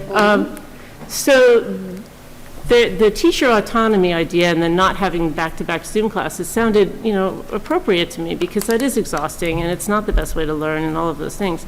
But it turns out that the model now, because the classes aren't synchronous, every opportunity for engaging directly with your teacher is often optional. I mean, I don't want to speak for everybody, but I've got like a ton of emails from parents and I've compared notes with people. And these kids basically have each teacher has a class time that they're available for engagement via Zoom, but it's optional and there's no reason to go. I mean, it's just if you have a question for your teacher. So, a lot of these kids have never set eyes on their teacher. Like, that's just And crazy Jen, to me. what What are grade these levels? teachers going to say, High in school. parent-teacher conferences? They've never engaged directly with these students. They've just done videos and there's I mean, and it's not the teacher's fault, but I'm just saying that's going to get worse, not better with 4 days full person, you know. So why are the Zooms optional? Why are the Zooms optional? I don't understand that. I mean, because I guess, you know, you've done your recorded lesson, right? So that the teaching is done, right? That's the idea. But And isn't then- Zoom live? No, that's what I've been trying to tell you. You can I have a son who's in hybrid, How could a Zoom and not he be has live? no classes during the day, none.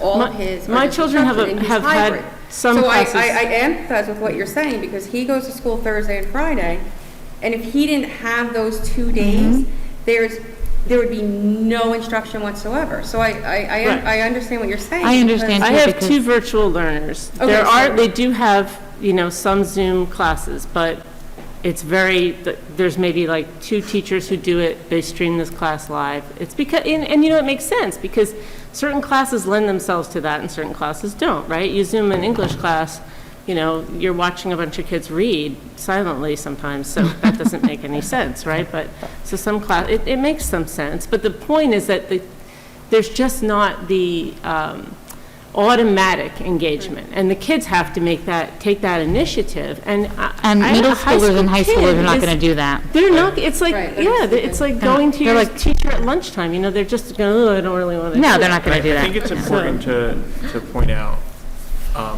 for any teachers that are watching, that I don't think that any of these deficits in the model are a function of our faculty. No, and the work that they're absolutely doing. not. They're I just doing- want to make sure that we say that, because I believe that, you know, when, we said this in the summer, when the governor mandated that you have to have an in-person component, you have to have a virtual component, but many districts went to a hybrid model, including us, which led to 3 separate cohorts, your virtual, and then your blue, and your gold, of students who are all supposed to receive instruction at the same time, and we still have 1 set of faculty, right? So then some districts chose to go for a synchronous model, some went for asynchronous, and some did a combination of the 2, which by having autonomy, I guess you could say we have a combination of the 2, depending on what your grade level is, what faculty members you have. But so those deficits are a function of the situation that we're in. Absolutely. It's just a matter of how do we continue to improve on what we've learned 1 month in. Yeah, I'm not And suggesting it's not Yeah. it's a teacher issue or any fault to the teachers. It's just it's a function of process. But my point is that it's going to get even harder when you go to full days. I mean, when are these teachers even supposed to do, you know, have the class hours then? So then that should become part of the consideration for the next date. In other words, circling back to what Natalie was talking about, because I'm hearing concerns from both sides, right? One of the reasons we didn't propose full days for this version was in consideration that our teachers are still prepping and planning and teaching in the afternoons. They are still working on their office hours. They're still catching up with kids. They're still trying to lay eyes on children virtually or via email that we don't know where they are, quite frankly, right? So, But why can't we just have virtual teachers and live we'd teachers? have to hire a whole ton of teachers, grades 6 through 12. Well, I think we do have So some that's- virtual That's what we teachers, have don't K we? to 5. Yeah, you could do that K-5 Yeah. when you only have 1 or 2 teachers per student, but when my understanding Yeah. is that when you are It's a in a high certification. school or a middle school level, and you have 6 different teachers for Yeah. 6 different classes. That's How the do you do You that? can't just say this history teacher is Right. only teaching virtually. And what's to stop the live streaming like Joe and Brad are on now? I know there'd be a cost involved, but what's the real obstacle to doing synchronous? that? Yeah. Well, I mean, there's no, the cost the cost. is minimal. You know, I mean, we're talking about, and that's why you saw on one of the slides, like additional cameras and microphones to improve any kind of technology items that we need. There isn't a cost to it, but there is a philosophical, and even there are best practice concerns about delivering content that way. You know, a blended learning approach is offering both synchronous and asynchronous, which is why we're proposing for Synchronous Wednesdays. I'll give you an example. So forget COVID for a minute, right? Pretend COVID never existed. Let's go to our fantasy when we don't have masks on and it's like February, right? And in a classroom, a teacher might provide 10 to 15 minutes of direct instruction. He or she's setting up their lesson. They're talking about adding and subtracting integers in 6th or 7th grade math. and they say, I'm going to give you a couple examples on the board. Does anybody have any questions? Yes, Mr. Vino, I don't quite, could you repeat that? Okay, what if we substitute the negative integer for the positive, blah, blah, blah, blah, blah. Open discussion, check for understanding. Okay, guys, now you're going to work in small groups. I'm going to facilitate and check and see what's happening, right? And we're going to circle back later on. You're going to put some samples on the board, however the lesson would progress.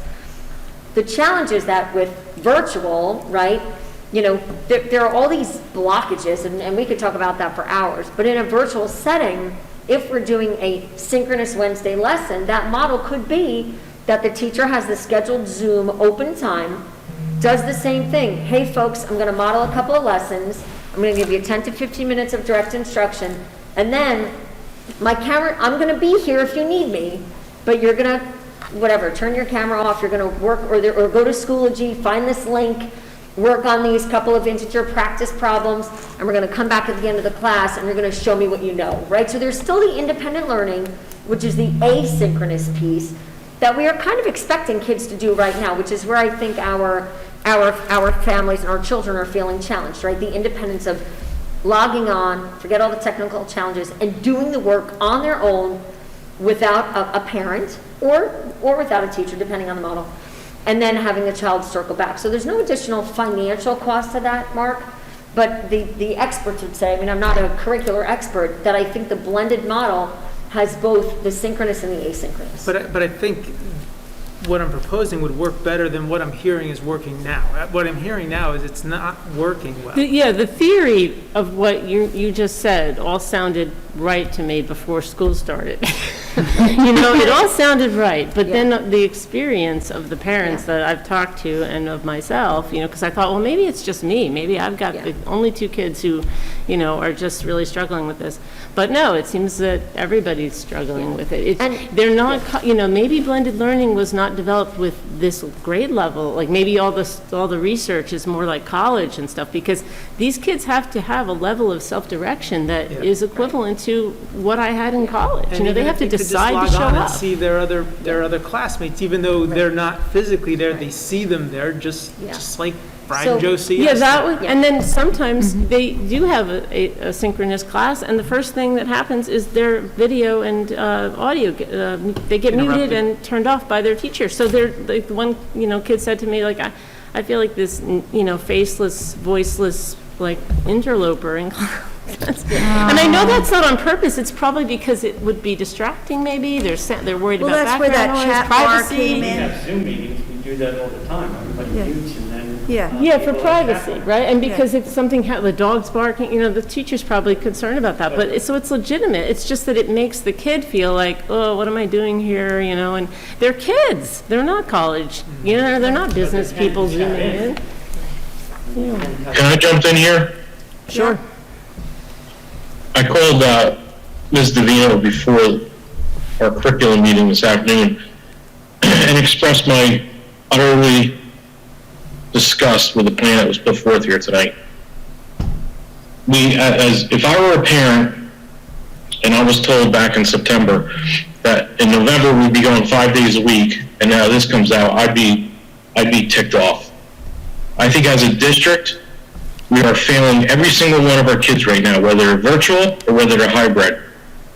And we have schools that are right next to us that are going 5 days a week.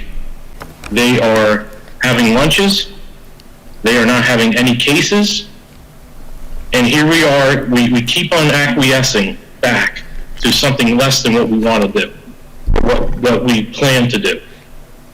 I am beyond disappointed in the direction that we've decided to go with this.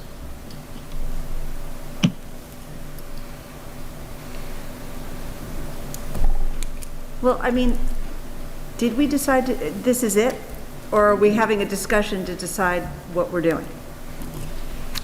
Well, the decision is the administrators, but we are offering our input and our thoughts. And the feedback is important, you know, and thank you, Brad, for calling me this afternoon. Even though he's disappointed and frustrated, I do respect that he called me this afternoon to say I'm not comfortable with it. You know, there are two things that I guess I want to share.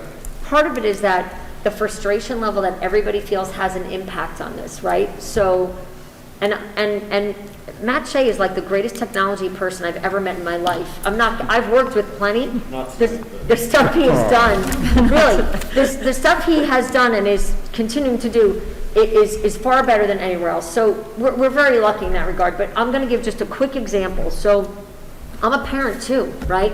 So the challenge is that I'm your superintendent, I'm a parent, you know, I'm an educator, I'm a taxpayer, right? So my son goes on to do a lesson the other night. I'll take some of the specifics out. Basically, had to download a form and I had to write in some things on this form, right? So he says, Mom, can you help me with it? Sure, because it happens to be a content area that I enjoy. So we're working on it together. And when it was done, he couldn't figure out how to save it with the changes to send it back to the teacher. Nobody's fault, right? This is just the frustration. And this is happening every single day to everybody, whether you're a virtual learner or you're a hybrid learner. So we tried to save it as a PDF. We couldn't get it to save with the changes.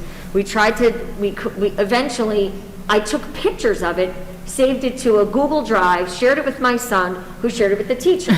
The teacher graciously, my son emailed the teacher, Dear so-and-so, I tried to submit it the right way, I couldn't do it, I submitted it this way instead, I hope you accept it. So on the user end, it took us about an hour to do an assignment that took about 15 minutes, right? Yep.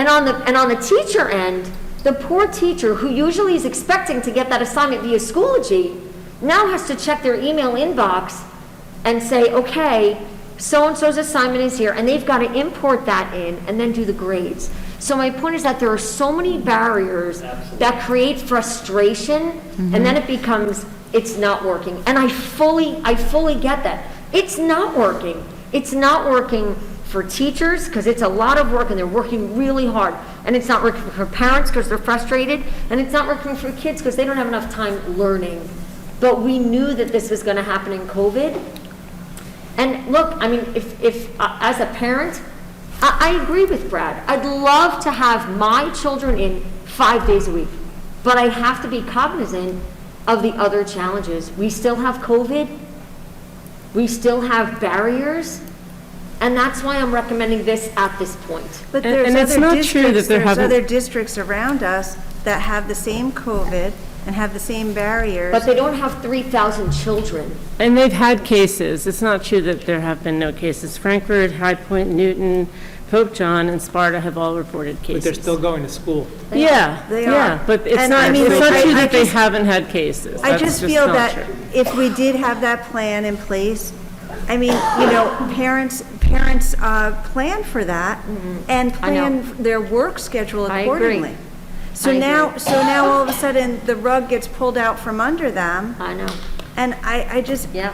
I Listen, think and I was the one who made the decision to extend the virtual Wednesdays through October. I heard from our parents, believe me, I did.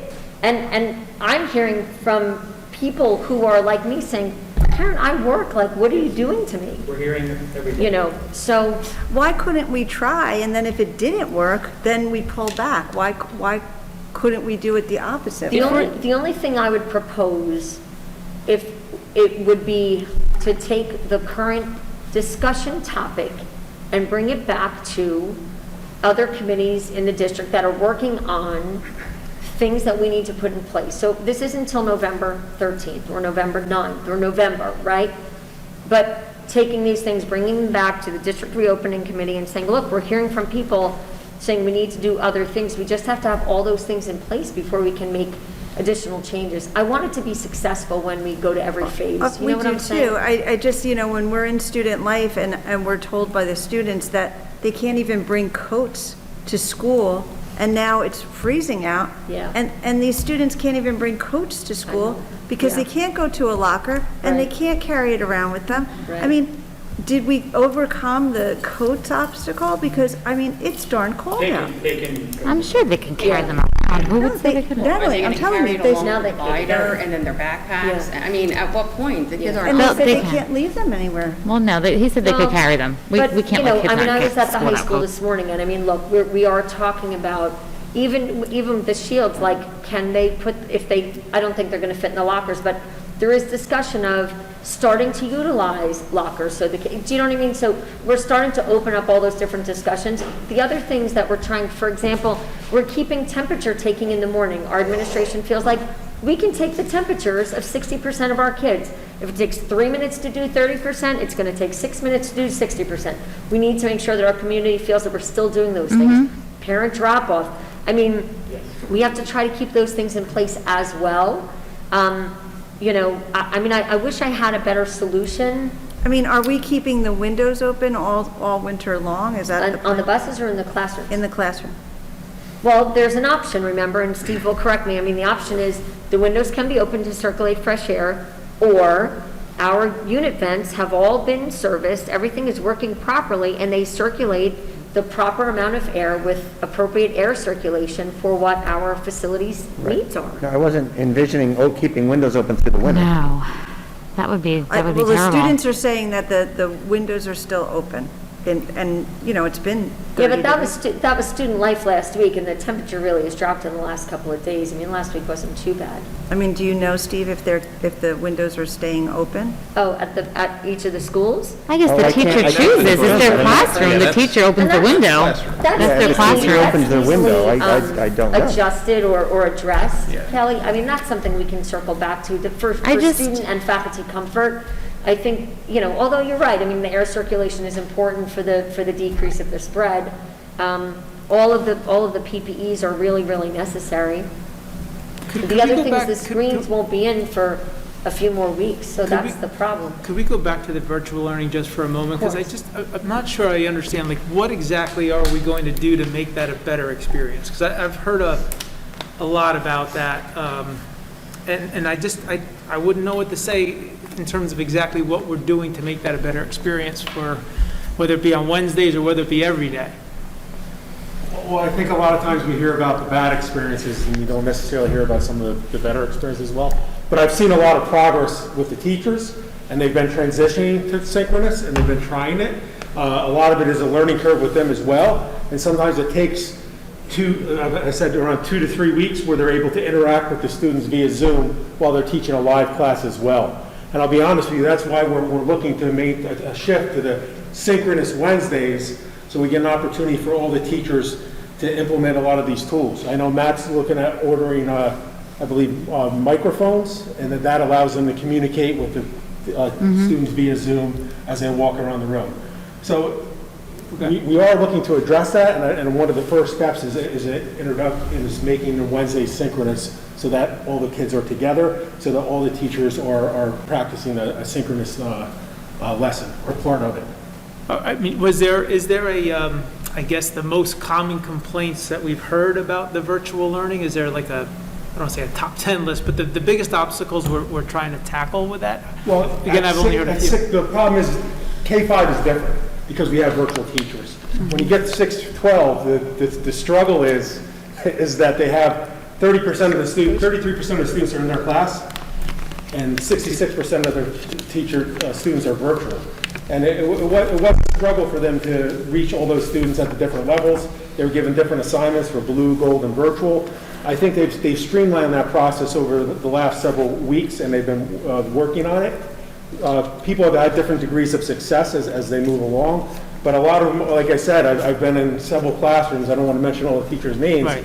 but I see them getting cameras from Matt, getting microphones from Matt, and they're teaching to other teachers as well. Listen, the synchronous tend to be working for me. Why don't you give it a try? And I've seen more teachers implement it in their classrooms. And like I said, the Wednesdays will be an opportunity for them to further explore that as well, and to work on that skill set as we move forward. Is this a recent shift that you're seeing?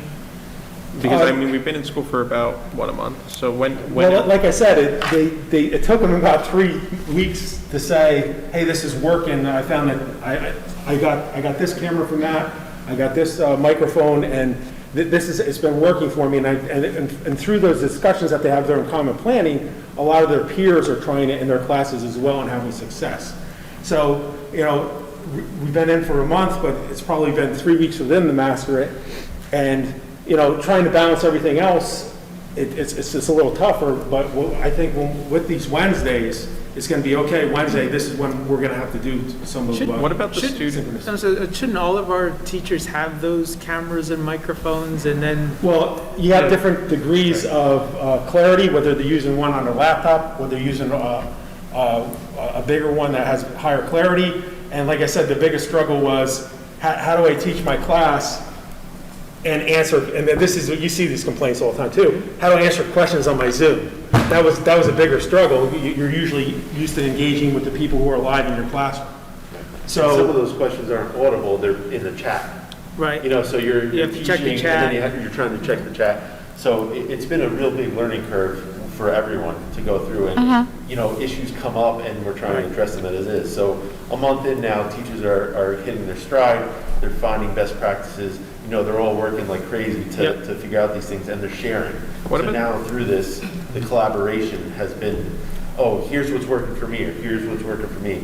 And we're starting to get there. I mean, but it is a process. Sure. And what about our faculty, our students who that's not the experience, that are virtual and perhaps their teacher just is not comfortable with it, isn't interested in doing that for whatever reason? How are we working with those faculty members to get them on board so we can integrate virtual learners more?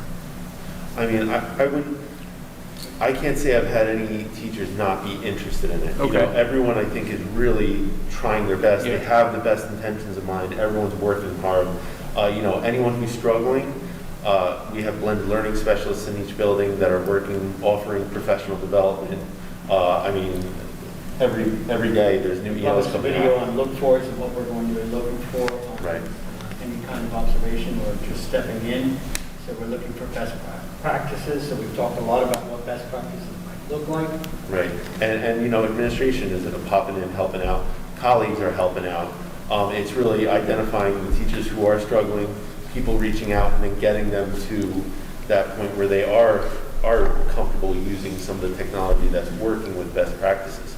But you know, it's small steps. So if someone's really struggling with the whole online experience, all right, we're showing them one tool. Getting that down, it takes about a week, maybe 2. All right, now let's throw this on top of it. You know, that's another week, and we're in October. So, you know, and there's been some great practices with asynchronous learning as well. So it's taking best practices and reflecting on those practices on a weekly basis to make some improvement. But we saw a need, and people were asking about synchronous. I'm not contacting with my teacher. Bringing these synchronous Wednesdays in, at least, okay, this is a time where everyone's meeting with their teacher on the Wednesdays.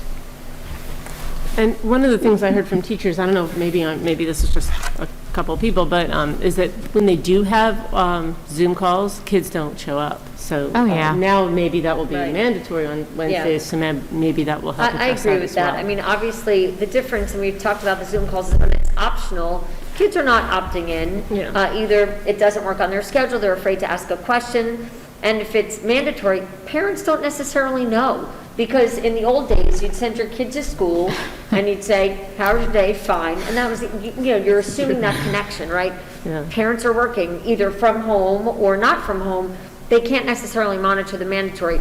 When the synchronous Wednesday schedule goes out, the building administrator would be responsible to inform the parents that on the synchronous Wednesdays, the children need to be attentive and attending via Zoom on these days and times, and that it is mandatory. So I think that helps parents to a degree. So those Wednesdays will be mandatory, and attendance online is going to be checked? Okay. Yeah. And you would have your virtual learners, your in-person learners, everybody in one class setting. It's all virtual. The students who are in person the other 4 days a week, so the entire student body is attending the same lessons on Wednesdays? Yes. Yes. I do think it would be helpful for the virtual only kids to also have some time for them, as opposed to, okay, so now we're all going to be together. I'm sure they're going to love that, but I mean, really, they want to be with their friends. But to also just have some engagement opportunities with their teachers the way that the hybrid learners have, because right now, they're getting so much less time, FaceTime with their instructors, so there's no relationship building going on. I mean, I don't feel. So I don't know. That's been a concern that a lot of parents have had, and what you mentioned too. before you just get your kid into the building and the school takes over, right? It's really hard for them to actually skip class, right? Someone's going to notice. That's how we used to think of school. Right, but now, these parents, you've got to hope that your kid goes through your day, unless his or her day, unless you're home to kind of keep an eye on them. I mean, if you're at work and you've got a high schooler at home, you just cross your fingers and, I cross my fingers every day, right? Every day. virtual day, At yeah. work. So, and yeah, I do too. I mean, I work from home, thank goodness, but, it's just different. And they have their house around them. Like at school, where are they going to go? They're going to go hang out in the bathroom? I don't know where they go to skip class. But, at home, you've got everything you normally do when you don't want to do your schoolwork. So it's very easy for them to kind of go, and wander away. So having that, that's why the synchronous, even though I understand the point of blended learning and it sounds great in theory, that's why I feel like maybe there's an upside to synchronous that we're not really recognizing. Well, I guess then what I'm wondering, if all the students, blue and gold, excuse me, are in school Monday, Tuesday, Thursday, Friday, okay, but there's no synchronous, no Right. live lessons Monday, Tuesday, Wednesday, Thursday. The only live lesson is everybody on Wednesday comes in and they're in the little square. Yeah. So how is that helping teachers or students? I'm trying to wrap my brain around, if we're trying to move to including the virtual students as much as possible and have synchronous learning whilst kids are in class, including our virtual, if we're not including synchronous Monday, Tuesday, Thursday, or Friday, only on Wednesdays, and everybody's virtual, then how is that helping? But that's what the rest of the Most meeting teachers said. that are doing the synchronous are attempting to Zoom and the learning curve while they're teaching other classes. My son has 4 teachers right now that most of the time during the week will have synchronous lessons with the teachers, with the students that are home So as well. your son has 4 classes a day generally of synchronous learning? Not every day, but most of those teachers will have synchronous learning with those teachers who have learned, and so, like I said, some of them it took three weeks to get it down, where they're more effective and we're able to interact with some of the students. And I get that. There's a learning curve. And So I get that, but classes what work I'm saying is, I'm not understanding this new model, how that will help. And one of my biggest concerns that I sent out an email tagging on Jen is, to me, what we're doing and moving into does not offer equity for our students. For example, I adore Russ's son. I think he's the greatest kid in the world. But you're saying he's getting 4 synchronous classes, give or take, a day, a week, and I'm just going to use him. And then I look at my other son, one of my sons, doesn't have a single synchronous class at all. So, and then I have another son who sometimes has 2, which are electives. So I look at that as a parent, as a taxpayer, as a board member, as an educator, and I say to myself, but where is the equity for our students in grades 6 to 12? How come some students can have multiple synchronous classes and receive actual instruction, but then we have other students that are just being assigned? Meaning, here's your video, watch your video, do these assignments. There's a huge difference between the two. Yeah. And also, as a current graduate student, I'm dealing with it as an adult. I have some classes that are live, and we're all sitting there like the Brady Bunch in our squares, like, doing a little hand raise, oh, Teresa. Then I have other classes that are 100% online. So obviously, there's a mix of each. But the classes that are 100% online and there's no synchronous, it's assignments and discussion. Well, some of my son's asynchronous classes are just as strong as the synchronous classes. So, I'll look at the lessons and how the teachers will assign something, have them stop at a certain point of the lesson, do some problems. So some of the asynchronous teaching he has, I feel, is just as strong as the synchronous assignments. That's fabulous, and I'm thrilled to hear that, but I'm wondering, where is the equity? Where is the equity across the board for our students? How come some students receive a certain number of synchronous live classes and they're being taught, other students are not? Well, asynchronous is being taught as well. I'm not going to say that an asynchronous lesson means that the student's not being taught. Some of the best lessons Right, I've but seen they are can't, asynchronous they lessons. can't, Russ, they can't raise their hand and ask a question. They're not virtual, they're not a part of the lesson, they're not immersed. So I'm wondering, my concern about what's happening is that this is not offering equity, nor is it offering opportunities for all students. I can't understand that, and I'm having a great deal of difficulty taking the fact that we are, in our district, not creating equity across the board for our students. Well, like I said, some of the asynchronous lessons I feel are just as strong as the synchronous lessons. And one of the issues I always tell people, and main thing is, if you're having concern about these issues, is to please reach out to the teachers directly. I think that's the first, like, the more they hear as to this is working, or I have a concern, then it's an issue they can address. That or they is can so have a much to ask conversation of with you as parents, well. though. That is Yeah, so do you much to ask know- of parents to reach out to all those different teachers because there's an issue with the asynchronous learning. And most of the complaints that I've heard has been when it's been asynchronous, when there's no connection. And then And so I think it's a lot to ask for parents then to need to reach out to each of the individual teachers when perhaps as a district we could have something more consistent that they could count on.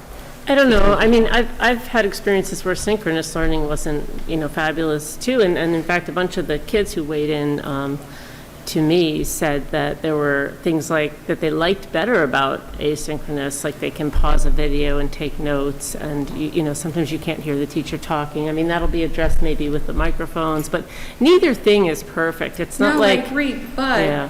then it should just be equal. Well, Then just do I asynchronous. think that's what Like, you're getting at. This but- is the part that I'm trying to wrap my brain around as an educator, saying, equity, where is it? How come some students, it's luck of the draw. I think it also I think the depends on- model is, course, though. doesn't have equity, right? Right. If you look at the instructional modes, there's no equity across the models. So if you're striving for equity, it can't be achieved in the situation that you have.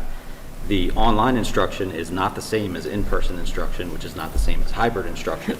And so if we're trying to make sure that everything is equitable, the situation is not equitable. It's No. not the most ideal situation. We'd all love to have our children back in school, but what I'm encouraged by is the ability for the administrators to look at the situation and change it to try to make it better, right? So a month ago, we had a scenario where, we're going to try this to see if it works, and now we're trying to change. And I'm actually a proponent of, this sort of gradual steps to bring everybody back together rather than throwing everybody in a classroom at the same time to increase that potential risk. So, this is not an ideal situation. It's not going to be equitable because of the situation that we're in. And, I thank everybody for trying to make it work in Right, the best but ways Mike, that we there's a can. difference between equitable and situations. And I understand, none of this is going to be perfect because of the situation we're in. But my concern, and I had mentioned, upon speaking to multiple educators, they were surprised that it's not one system across the board. It's a lack of consistency. Thank you. Yeah. It's a complete lack of consistency. Yeah, I could see And that. there just has to be some, thank you, Jen, for filling in the word, that was excellent, some sort of consistency for the education that we're offering. And that's just my concern. If I didn't mention this, I would feel complicit that, not mentioning this, because I do find it very concerning. It's, we are a public school, we do have to service all of our students, and that's very concerning. Yeah, it's definitely an issue. I mean, it makes sense, we're building a plane while it's flying, so. Yeah. What is it, sorry? We're building a plane while it's flying, so, I get it, but other Yeah, districts, but- whether it's 3,000 students, big or smaller, we were the only district. I was very surprised when I was asking as a parent. They were like, you don't have all synchronous, or you don't have, all asynchronous, or Mondays all math are synchronous. and Tuesday all histories are synchronous, like you don't have some sort of equitable system, and I was like, no. So on some And level, that's I what like, to ask, I like The administrators from your networking that you do from the superintendent's roundtable, is every other district using a synchronous model? No, I mean, there's a combination of models kind of across the county. I didn't put it into like a spreadsheet, but I mean, I've heard from, hold on, I mean, It's frankly the easiest, right? Like, it would have been, it's What's that? the most straightforward in a way. It's just not necessarily what the research says would be effective. Yeah, I mean, so there are many that are synchronous and asynchronous. There are some that are just synchronous. There are some that are synchronous at like a K5, I'm sorry, synchronous at a K5 and asynchronous at a 612. There are a lot of different, this is Sussex County. There are a lot of different combinations. There are some that are doing it by grade level. There are some that are doing it by, So not everybody is using synchronous. not Justin, exclusively. I'm not saying we all have to be synchronous.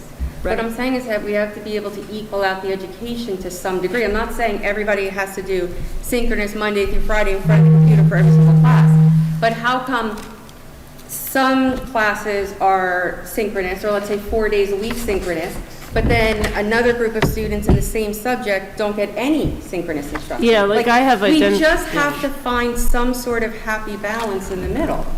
Yeah, I have two kids in the same grade, and they're getting different levels of, Zooming. You probably would So find it's that in a just- regular school year too. Sorry? You would find that in a regular school year there's always- too. there's Right. There's, depending on, Differences, but not that much, not No. from instruction to no, assignment. but you would, Difference. yeah. So I'm just saying there has to be some sort of balance laid out. That's my biggest concern with the whole thing in general. Just some sort of balance for the education that the Consistency kids and are approach, receiving. right? Yeah, consistency and approach. Yeah. Yeah. Like, that was the biggest struggle with the 6 through 12s, having the blue, the gold, and the exclusively virtual.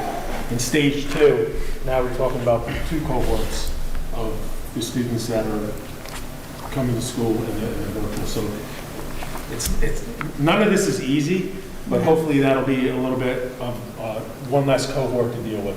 Make it easier, not easy. I do want to stress too that I know it's not easy, and it can sound harsh, right? Standing up there, we're learning as we go. I guess I would just thank you for everything you're doing, and I know you're constantly thinking, hey, how can we make this better? And I would just keep that front of mind. We're hearing these recommendations. Yeah, and more than thinking incrementally, oh, this is better than it was last month, let's remember, like, completely supporting student achievement, like what it was last year, and how close can we get to that versus it's better than 4 weeks ago. We're still a ways off from where we were a year ago. Right. But I know it's not from a lack of effort. When the main, Yeah, we the all main agree. talking point is reflecting on practice on a weekly basis. Okay. And most improvement we've seen has not necessarily been from us. It's the teachers working with each other. The collaboration. Sharing their great ideas with each other and making progress.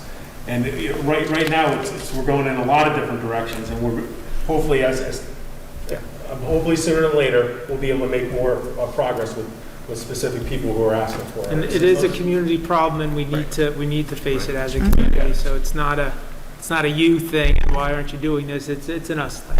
And the most important thing is to support them, making sure that our folks feel supported. So, delivery of instruction is obviously something that falls under the day-to-day operations of the school, but you've heard a variety of Yes. feedback from Right. members of the board from very different standpoints. So, We had a curriculum meeting today, and Dr. P can report out on it, but we've heard our people's concerns. We printed them out, made sure everybody saw them, and have been discussing them for weeks.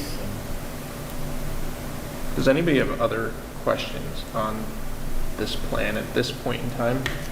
Oh, I have one question I highlighted. It said schedules will need to be adjusted in some areas due to education law imbalance class numbers. Can you explain that? It's on the second slide. Or maybe that's the first Yeah, after when the we bring title. students back, we want to make sure that we have all of our, so that we don't have students 30 in a class when we have only 20. We're a little bit concerned about some of the classrooms. So I just wanted to make sure that that was taken care of. And he mentioned the October 23rd date because that's when we see a shift of maybe, or more students going to be virtual, or more students going to come to school. And that's a staffing issue, whereas do we need another virtual teacher? Do we need one less virtual teacher, K through 5? So the K through 5 issues in staffing are really based upon what decisions some of the parents are going to make on October 23rd. So what education law, like, are we referring to? Is it the number of students? Like, what are you referring to? I was just worried about the number of students and making sure that we had the right amount of students in the classroom as opposed to having too many students in the classroom or not having enough space for aides or anything else that had to be in the classroom. So then, do you mean like buildings and ground space, or like? Yeah. Oh, so from a code perspective of facilities? Sure. Not number of students, let's say now are coming together from that perspective? That if, let's say, some kids... Code, and we had a discussion this afternoon with the union about some of the smaller classrooms and ventilation. Okay, so this is size of classrooms. It's not like something like if kids from special ed come back and if their programs are small, something like that? No. Okay, so it's a facilities issue? More of a facilities. Okay. Ventilation. Brad and Joe, do you have any questions before we conclude the presentation? I said my piece. Okay. All right, well, thank you, gentlemen, for the presentation this evening and for answering our questions. Thank you. Thanks.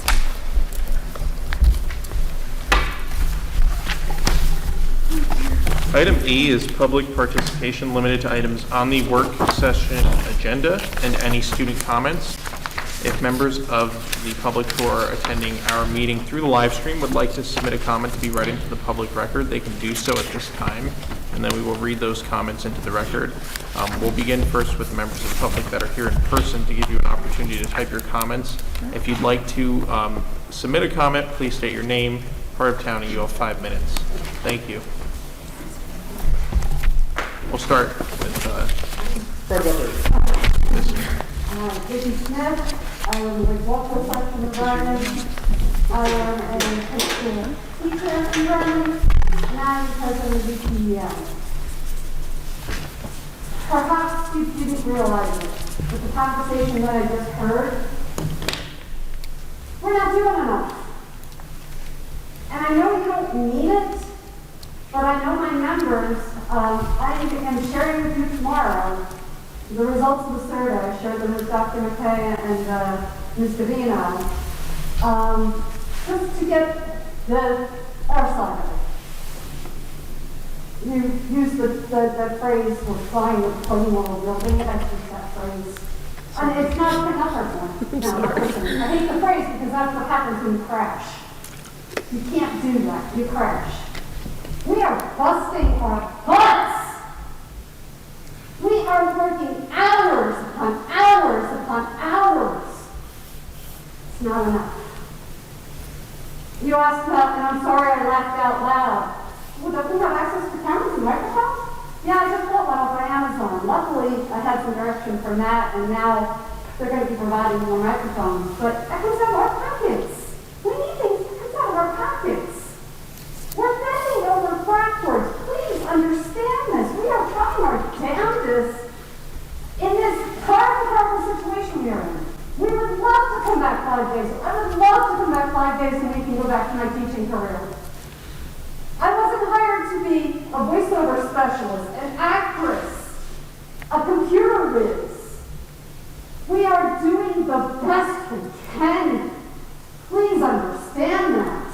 And I know parents are unhappy. We're not happy either. Because many of my members have children too they'd like to see every once in a while. We're putting 12, 14 hours a day trying to adjust a curriculum like we've taught for years to get it across to students. And at the high school level, I have students that wear their shoes. It can't be equitable because these students are helping their parents because they have to work. They have other obligations, or they're just so upset that they won't log in. I hold Zoom meetings, and they get stared at. So come on, ask questions. Let's go. Come on. Try to keep it. They stare at me. So it goes both ways. I understand that parents are frustrated. I understand that you are frustrated. We are frustrated too. And if I could wish this thing away, I would wish it in a minute. But we can't. So please just be very aware of what is said, because I don't want my members saying, well, they don't think we're doing enough. I think we're doing more than enough. We're doing so much that it's causing issues. So when I share that survey tomorrow, please look it over carefully. It has survey questions, asking questions, what level of your stress had. It'll ask questions where they can insert answers about how they feel about certain things. And then there's an open-ended question. I encourage you to please look it over. Read it carefully. And understand that we're doing the best we can with what we have. Thank you. Thanks, Vicki. Thank you. Thank you. Seeing no other members of the public who are here in person, we'll move on to the questions from the live stream.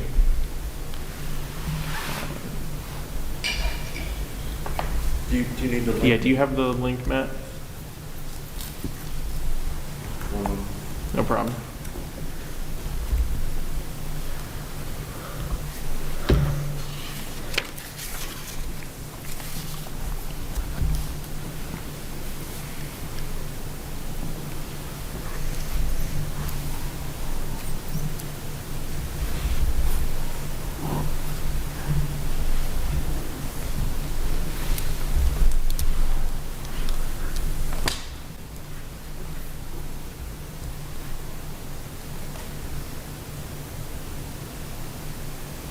Just sent it, Justin. Okay, thank you. And I'm sorry for the late start, but we do have 160 people joining us now. Thought he was going to say they had 160 comments. Oh, yeah, delay.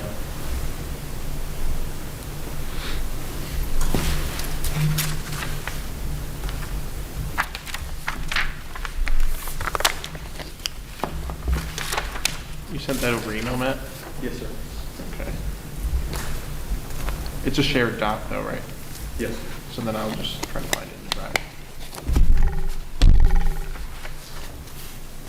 Found it. Okay. The first comment that has come through on the live stream is from Danielle Amadea Fabella of Glenwood. Hello, I have two daughters in the district. One is in 7th grade and one is in 5th grade. I have reached out to the superintendent, the vice superintendent, and the Board of Education members several times. Since I have not received adequate feedback or answers to my questions and concerns, I have decided to voice the issues that I have here. I would like to know why Vernon is not implementing live-streamed classrooms. I have a unique experience in comparing school districts in that I have a daughter out of district that attends school at Sussex Vo-Tech, and all teachers are live streamed through Google Meets.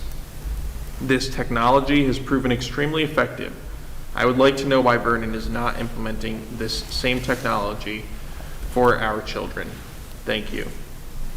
I know that this was a topic of conversation a few minutes ago, but Ms. Savino or Dr. McKay, would either of you like to provide an additional response? Yeah, I think the only thing I'd elaborate on is for Ms. Fabella, I hope you got my message. I did call you on Monday at noon.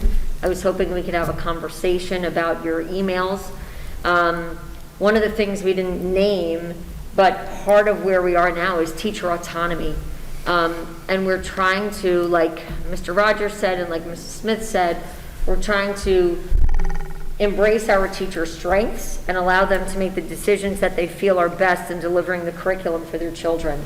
We recognize that we still have improvements to make, and the Synchronous Wednesday is a foray into the synchronous option. I'm pleased that it's working in the district that she's in, or where she's seeing her children go. There are other synchronous districts that are struggling with some other issues. So we're working through it is all that I can say. I don't know, Chuck, if you want to share I anything did additional. respond to Ms. Favela on a couple of emails. And again, we are working diligently to make sure that our presence in our students' lives, in both virtual and in front of the classroom, is the best that it possibly can be. I understand her concerns, and we did answer those questions, so. The next comment is from Jennifer Bott, and she's from Central Vernon. Is there an option for hybrid kids to stay hybrid 2 days a week, or are they required to go in school 4 days? That's a good question. That was not part of our proposal. So to clarify, the proposal is The that... proposal is hybrid 4 days a week, Monday, Tuesday, Thursday, Friday, or virtual. And, you know, at the, although I realize, you know, Ms. Bott, that that's challenging, one of the advantages, or several of the advantages in combining the cohorts, and I mentioned earlier in the presentation, was that when blue and gold are together, hopefully our teachers are prepping and planning and delivering one less set of lessons. So if there were a third option of hybrid kids who are only at home doing blue, Then for we have the example, same then we have the same issue. issue that we have now, but with an added challenge, because there are more children in the classroom, and then there is still a hybrid group that's home, right, Dr. McKay? Right, that's exactly right. Yeah. So right now, the answer to that, unfortunately, is no. No. The hybrid is 4 days a week or the virtual. And understanding that this may impact the decisions some families make, that's why you're Correct. asking families to notify you of any changes by If they're October making a 23rd? change, yes. So If will, they're making a change. will a communication go out, a letter to the Yes. families? Yes. Okay. The next comment is from Tanya Cicerelli of Root Town Road. If we go to 4 days in person, how will we keep the virtual learners on pace with the face-to-face learners? That was part of the conversation we had previously. Is there anything that would like to be added at this Our time? teachers will be responsible, as they are now, for making sure that there's lessons for the virtual learner as well. And Wednesday is the big day where they make sure that they see their teacher. The next comment is from Carrie Hammerstedt of Glenwood. I'm concerned about the students in the high school falling behind. Sussex Tech is full days and our students only have half days. It seems like our days are rushed. That's a valid concern. I know the high school administration is taking a look at the schedule to see how they can maximize instructional time during those half days. But that's something that we've asked them to do on a local level. So there may be some modifications to that schedule internally that helps maximize the instructional time. Of course, she's absolutely right. A full day and a half day, you know, you really can't compare the total amount of instructional time. So we understand that. Although the amount of work that's being assigned in those classes, we're hearing from the students that some of them are overwhelmed. Yeah. Which means that while the time may be shorter, the teachers are still assigning the work for the full day. Right. I believe there's another comment trying to come through, but had to be edited because of the length that's allowed to be submitted on the live stream chat. While we're waiting, I'd just like to say that one of the reasons the kids are overwhelmed, though, has to do not just with the work, but the, submission of, like what you were saying about how long it takes you to, Construct Yeah, so I don't know their how answer and much do of that is overwhelmed with work versus. It's just overwhelmed with the Okay. process, Okay, perhaps, fair or a enough. combination. Yeah. We heard it from the Student Life Committee, so. Student Life said that they felt that they were doing double the workload. Yeah. But that, I think it might be partly the process, but I could be wrong. The next comment is from Barbara Monschauer. I teach virtually and do this via Zoom. I post materials for students as well. I care about my students and I'm doing everything to make this a great year. Please know this. Thank you, Ms. Monschauer. Thank you, Barb. Yeah. And that's it, Justin. Okay, so seeing no other comments from the public at this time, we will close it to the public. There is a second public participation section at the end of the meeting. Okay. Item F is the review of the public meeting agenda. That was in our packets. Did anybody have any comments or questions on the public meeting agenda at this time?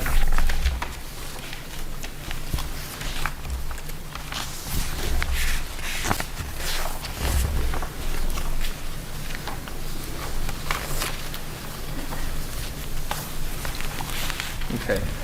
Seeing none, we'll move on to item G, correspondence. Mr. Kepnes.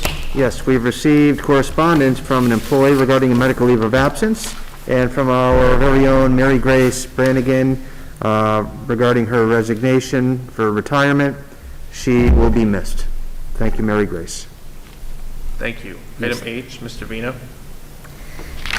So under discussion items, there's superintendent goals and business administrator search update. I do believe that the BA search update is much more brief. If you would prefer that I do that first, unless you prefer that I stick with the items on the agenda in the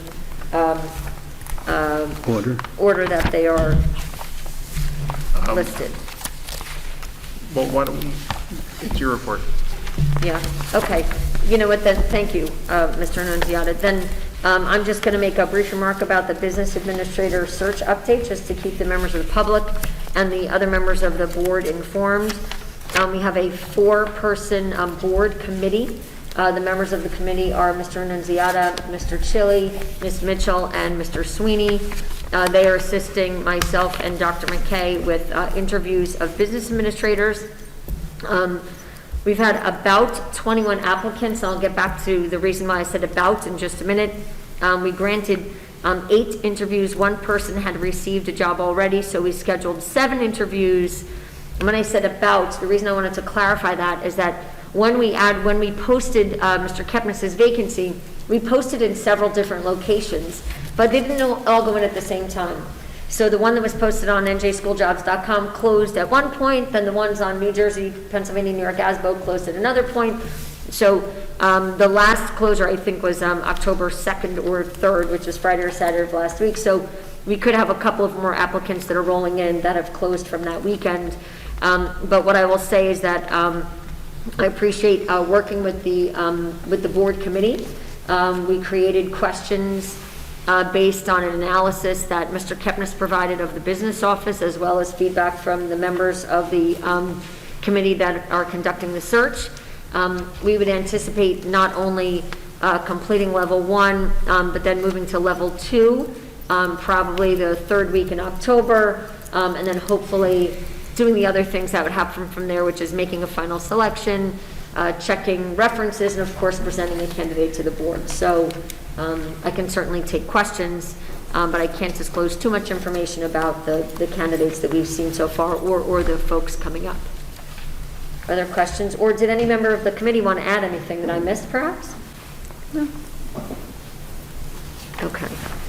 Thank you. So the next item, in reverse order, I guess, are the superintendent goals, 2020-2021.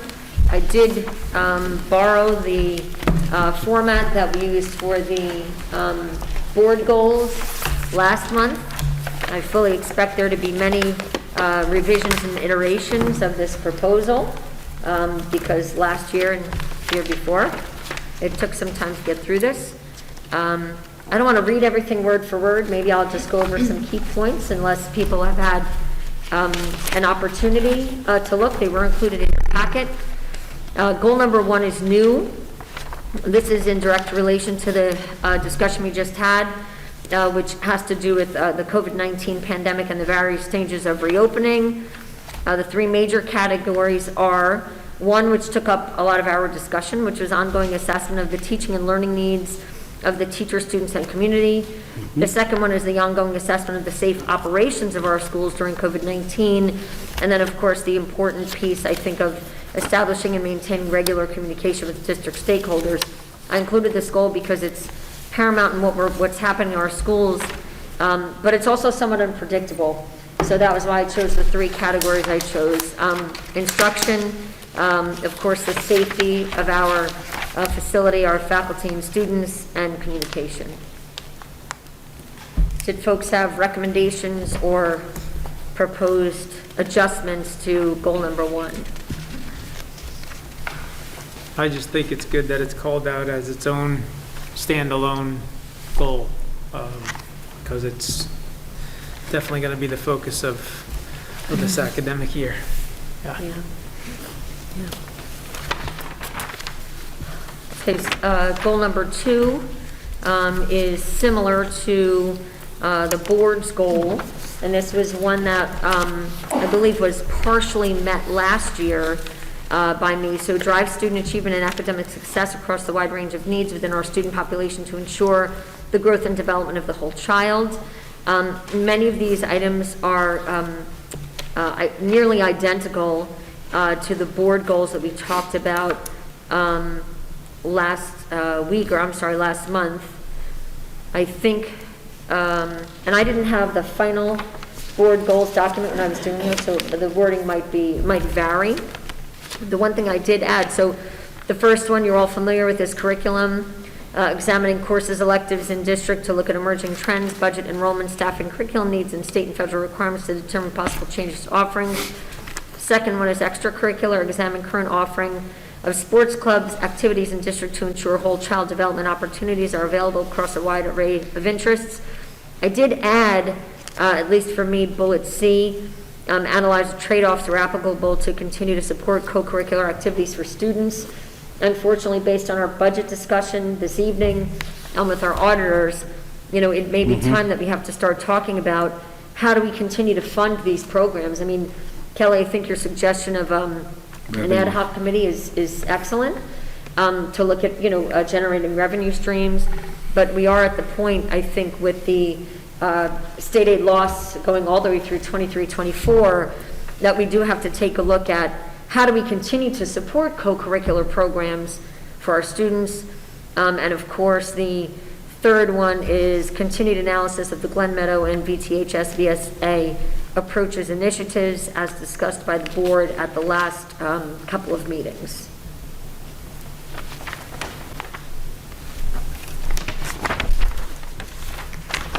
There are a couple of more on goal number 2, the next page. Monitor the Department of Special Services to ensure that we are meeting the needs of all students. These are the things that were reflected in the board goals, as well as number 5, support students, parents, faculty, and staff as they adjust to hybrid and virtual learning. And these were items that the board had included. There's no reason why I shouldn't include them. I'd be working through these in any case with all of you. The only comment I have there, Karen, is on number 5, letter B. I would just add, I know it's implied, but I would just add the line or the phrase, and take appropriate action to meet the expanded needs of students in hybrid. It says receive the feedback and determine, but I just like something around the actions we'll take to meet those needs. Take It looks good. Appropriate action. Yep. Thank you for that recommendation. Looks I will good. make that change. Yeah, and then for number 4, I just want to go back for special services. It says the Director of Special Services for all of these. I think that's a discussion. I mean, I know you had brought forth that now you'd like to have a director, but yeah, the board really hasn't ever received an update, nor have we discussed if that's the direction that the board wants to go in. So I'm a little concerned because it has a position in here that we don't currently have. Right.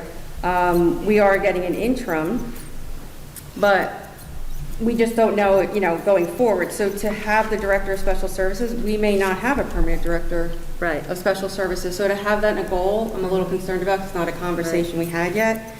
And then the other question I have is over on the far right, they all say owner/personnel. What do you mean by that? So let me answer your first question first. The direction I received in July from the board was that they did desire a Director of Special Services, and I think my response at the time was I really needed to reassess a few things and circle back. I recall you were going to post the position, but it never got posted. No, I didn't say I was going to post the position in July. I believe I was supposed to report to the board in September, and I did not. I will own that I did not do that in September. I did notify the board via email, I would have to check the date, indicating that I was going to post for an interim special services supervisor, as well as an interim director of special services, based on the fact that we currently have one administrator in special education at this point. And until I know the disposition of the other supervisor, I feel I can't really make any appropriate recommendations to the board with any kind of permanent replacement for anybody until I have a clearer understanding of what's happening in that department. Next week, I think I will, but I can't speak to that tonight, and I can't speak to that publicly because it's a matter of personnel. So forgive me if I was unclear, but I believe I sent something to the board about posting for the interim director of special services and the interim director of, and the interim supervisor. Right, I know, and now I'm correcting myself, because you are correct, because we discussed this months prior, so you're right, we discussed it before July. But again, it doesn't say interim director? No, in July we discussed it because that's when our current director retired. So we didn't discuss it months prior. In July she retired, and the board, if I'm not mistaken, said we'd like you to post, and my statement was, during the budget development process, I felt that the administrative team was scrutinized for cost, and that's okay, that's the board's job, is to take a look at every dollar, where it's spent and how it's spent, and reflecting on the budget process from, I don't know, February, March, April, where we took a very, very hard look at our budget. It was a very difficult budget year for all of us. There were some criticisms on the cost of administrators. We did a cost analysis comparison with some other districts. So I felt in February, March, April, there was some criticism of the number of special education folks in that department. In July, when Deb Merrill retired, it was my understanding that the board felt it was important to replace the director. We didn't know at the time that we were going to have somebody go out on leave. So that's why I updated the board with the memo stating that I would post for interim. So you're right. Now, whether it says Director of Special Services or interim, to me, those are kind of interchangeable. But if the board has a problem with it, I understand. The one thing I will stress is that I think on the board goals, it said the Special Services Committee will review services, programs, and department goals on a regular basis and report, and et cetera, right? But that really should be happening in conjunction with me or with a director or an interim director. I mean, the Special Services Committee should really not be reviewing services, programs, and department goals without an administrator present. Oh, no, I agree. From the district side, I completely agree, because we don't administer. So from the district perspective, I completely respect that. I guess what I'm just sitting here saying is, since we don't have a director, I would just prefer, at the moment, just put the interim director, and then if we move into having, because I understand, we're in limbo at the moment. Yeah, we are. I respect that. Can we say Department of Special Services? Is it a department? So that includes... Or they can be amended. Is that what you were going to everybody? suggest, Teresa, that it says interim and then it becomes director? Yes, if we move into a I'm fine permanent, with- then we just yeah. take out interim, we just amend it. But I just want to make sure, because I don't, sorry, my mask's going up. I don't want to have a position in there that at the moment we're up in the air, and then to have it inside a goal, right? With Yeah. it just being up in the air. And I mean, the But I was just benefit- going to say, can we put interim and Yeah. amend if needed? I'm comfortable with that. I'm also comfortable with Dr. Peak's suggestion of the department. I mean, part of it is that the goals, the purposes of the approval of the goals is so that I have shared these thoughts with you. The board says, yes, Karen, here are the things we'd like you to move toward, and this is what you'll be evaluated on in the spring. For me, the personnel, and that leads to your other question, Teresa, are less, I don't want to say important, they're somewhat ancillary because it's the CSA evaluation, right? So whether or not the director or the interim director does a good job, it doesn't matter. This is my evaluation. The reason the Special Services Committee is there, and I think I have Buildings and Grounds Committee there and other committees, is that I report to you, the board, in many ways, and report via committee in some cases as well as the full board. So those things are easily amendable. What in if my we, opinion. for the fourth column, what if we change the header to associated committees and personnel? I'm comfortable So with that that. it's a little more clear, the intent. Or wait, I'm sorry, which one I couldn't hear? The fourth column, the header for each Oh, goal. I was gonna say, to 'cause, change like, that that to was- associated committee or personnel. Yeah, that was what I was gonna bring up, because technically, my concern is, as a special services committee, and Karen did just touch on this, and I agree with her, we cannot administer. That's not our job. So I, as the chairperson of special services, I can't walk in and say, all right, let me do an audit right now and review all the programs and whatnot.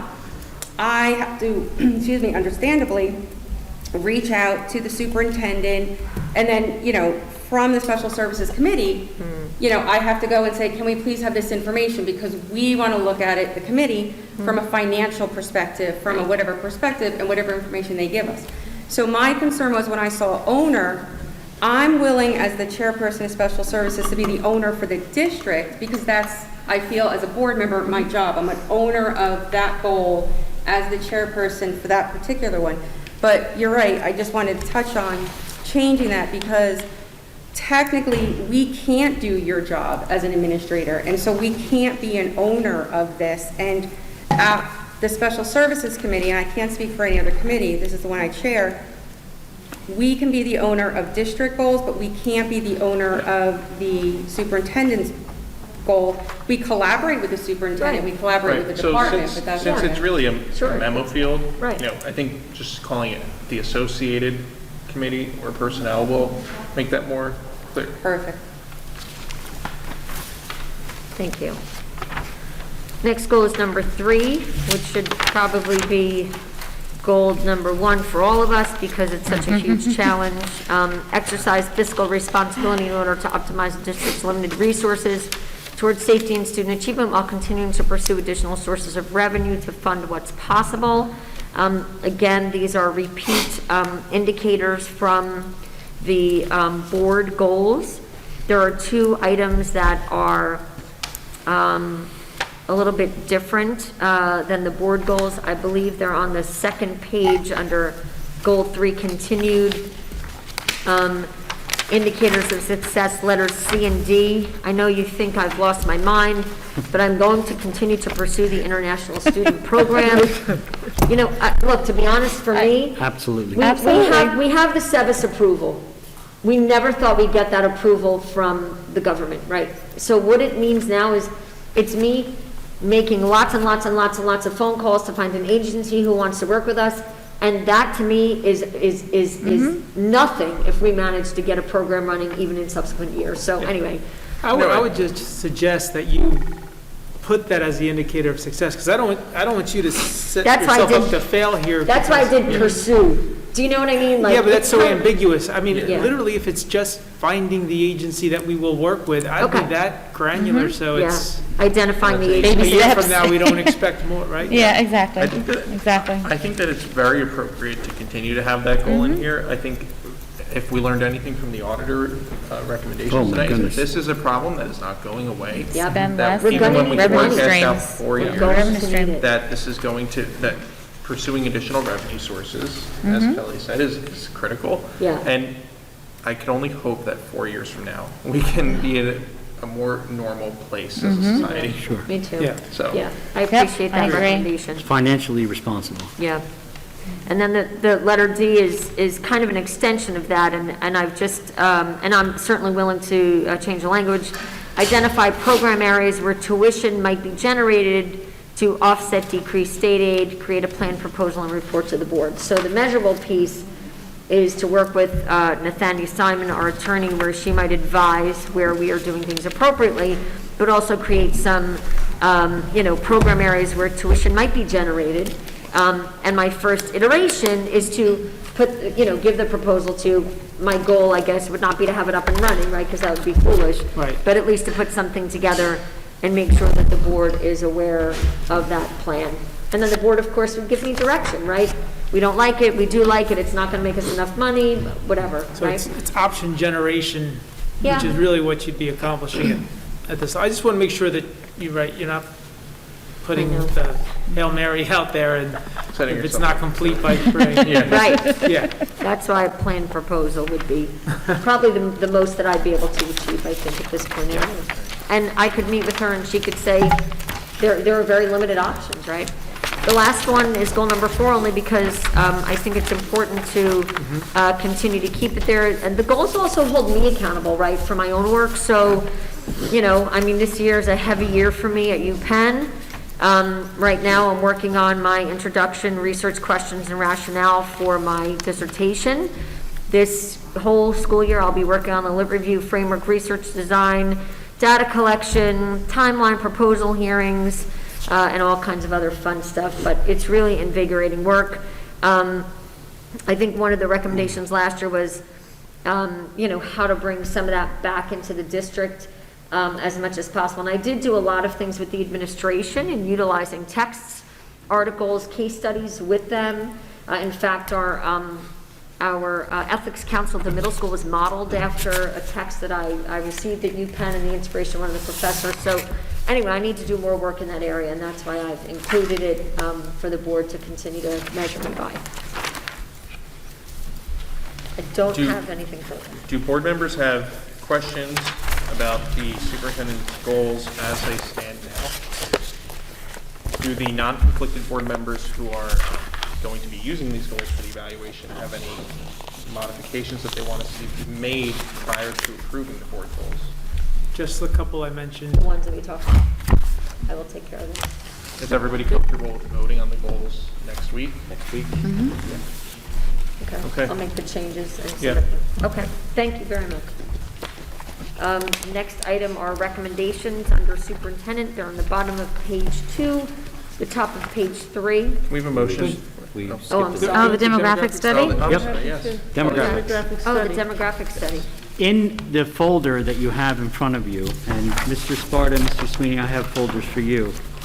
I've given you articles about a national phenomenon that I believe is actually happening in Vernon. This is my own personal opinion. I certainly don't want anybody to feel that this is coming from our superintendent, but I just wanted to state this before we make any big decisions. So here it is. The articles are entitled things like how coronavirus is accelerating relocation of workers from cities to suburbs, remote work may trigger a suburban boom in real estate, the forces that will reshape American cities, the high cost of panic moving, as the ability to work from home continues, some reconsider where home is. All of these articles are about what I believe is a national phenomenon that is affecting Vernon. And I've been talking with Ms. Mitchell, who knows the industry far better than I ever will. But I think that we're starting to see data to prove that people are moving here to work remotely and to live vibrantly in our community. And I believe, based on the demographic data we had from Dr. Grip, that was done only in 2019, a year ago, basically, that is now off by 175. We've fluctuated our accuracy rate a little bit in the last couple of weeks, but basically because some people are homeschooling or leaving. But we are basically seeing a boom. And I know in our discussion about the sale of Walnut Ridge, it's just my personal recommendation, just so I can sleep at night, take a pause. Just take a pause. I think there's enough evidence now that we need to take a look at the kindergarten numbers next year and just take a pause to see where we are. So, Ms. Mitchell? I mean, I agree with that assessment. You know, I was one of the biggest advocates of putting Walnut Ridge on the market. Yes, you were. Yeah. You know, when we did that before COVID happened, and, you know, and I think that had that not happened, it would have been a different situation. Now, you know, I gave you all packets here, and as you can see, you know, we've already closed. This is only till the end of August because this is how this report's generated, so it's a month behind. But you can see that we closed already 295 homes till the end of August. But underneath that packet, you'll see 150 under contracts. What we're seeing is a trend that our mortgage industry has basically had a lag of ability to close. So we're just seeing that instead of a normal 60-day close, we're going to more of a 90 to 120-day close, unfortunately. It really just got pushed out. So you need to add in this 150 that are under contract underneath this report to kind of get a real assessment. If you did, you would see that, there's a huge difference between what closed last year and what's closing now. And if based on fair housing, we're not allowed to talk about the demographic of if there's children in those homes. Of course. But you could just say to yourself, if just one child was in those homes, the enrollment really should be going up. And we did see a trend of people keeping their kindergartner back and then just, moving them forward when they Right, should have and been in first. that's what I printed out for everyone. The 5-year average for our kindergarten classes comes to 204 students, or 204.4 students, over a 5-year period from 2015-16 through last year, or this year. This year, there's only 164 students in kindergarten. Even though our numbers have ticked up in each one of the grade levels, we're missing at least 36 students. So my thought process, as Ms. Mitchell said, is possibly they're holding their kindergartners for a year. That's what I'm told from my buyers, that they just thought that it would be advantageous to just hold them back. And then, hopefully this all kind of clears out, and the next year we would be, we would be starting from scratch there. But I just feel that there's a kind of a twofold piece to Walnut Ridge. It's the enrollment piece, but it's also social distancing piece that we might need to use the facility to social distance if Glen Meadow is a little overcrowded or what have you, and we have to space out when we get to, getting everybody back up and running. Right. But just based on the real estate piece, I would have to say that my recommendation would be to hold off on Walnut Ridge, stop the marketing of the property, and then just hold on to see if September brings the results that I think it will. Right, and I think that pause would give us a chance to see the numbers next year and possibly make a decision based on those numbers. I think that makes sense. I mean, the demographic, demographers are saying that we may never return to the kind of full in-office worker situation that we've had before. It's going to possibly be as many as 30% remote forever. So, we have a good chance here of bringing people to Vernon. So I think it makes sense. I mean, we're seeing where they're saying that they don't have to go into the city to work. Right. They're given 2 years. They're being told that they can work from home. So that's already a guarantee of 2 years. So they're coming up here because, of course, it's a lower price point for a bigger house, and we're also more socially distanced up here than Bergen County and Morris County. So we're seeing a huge trend.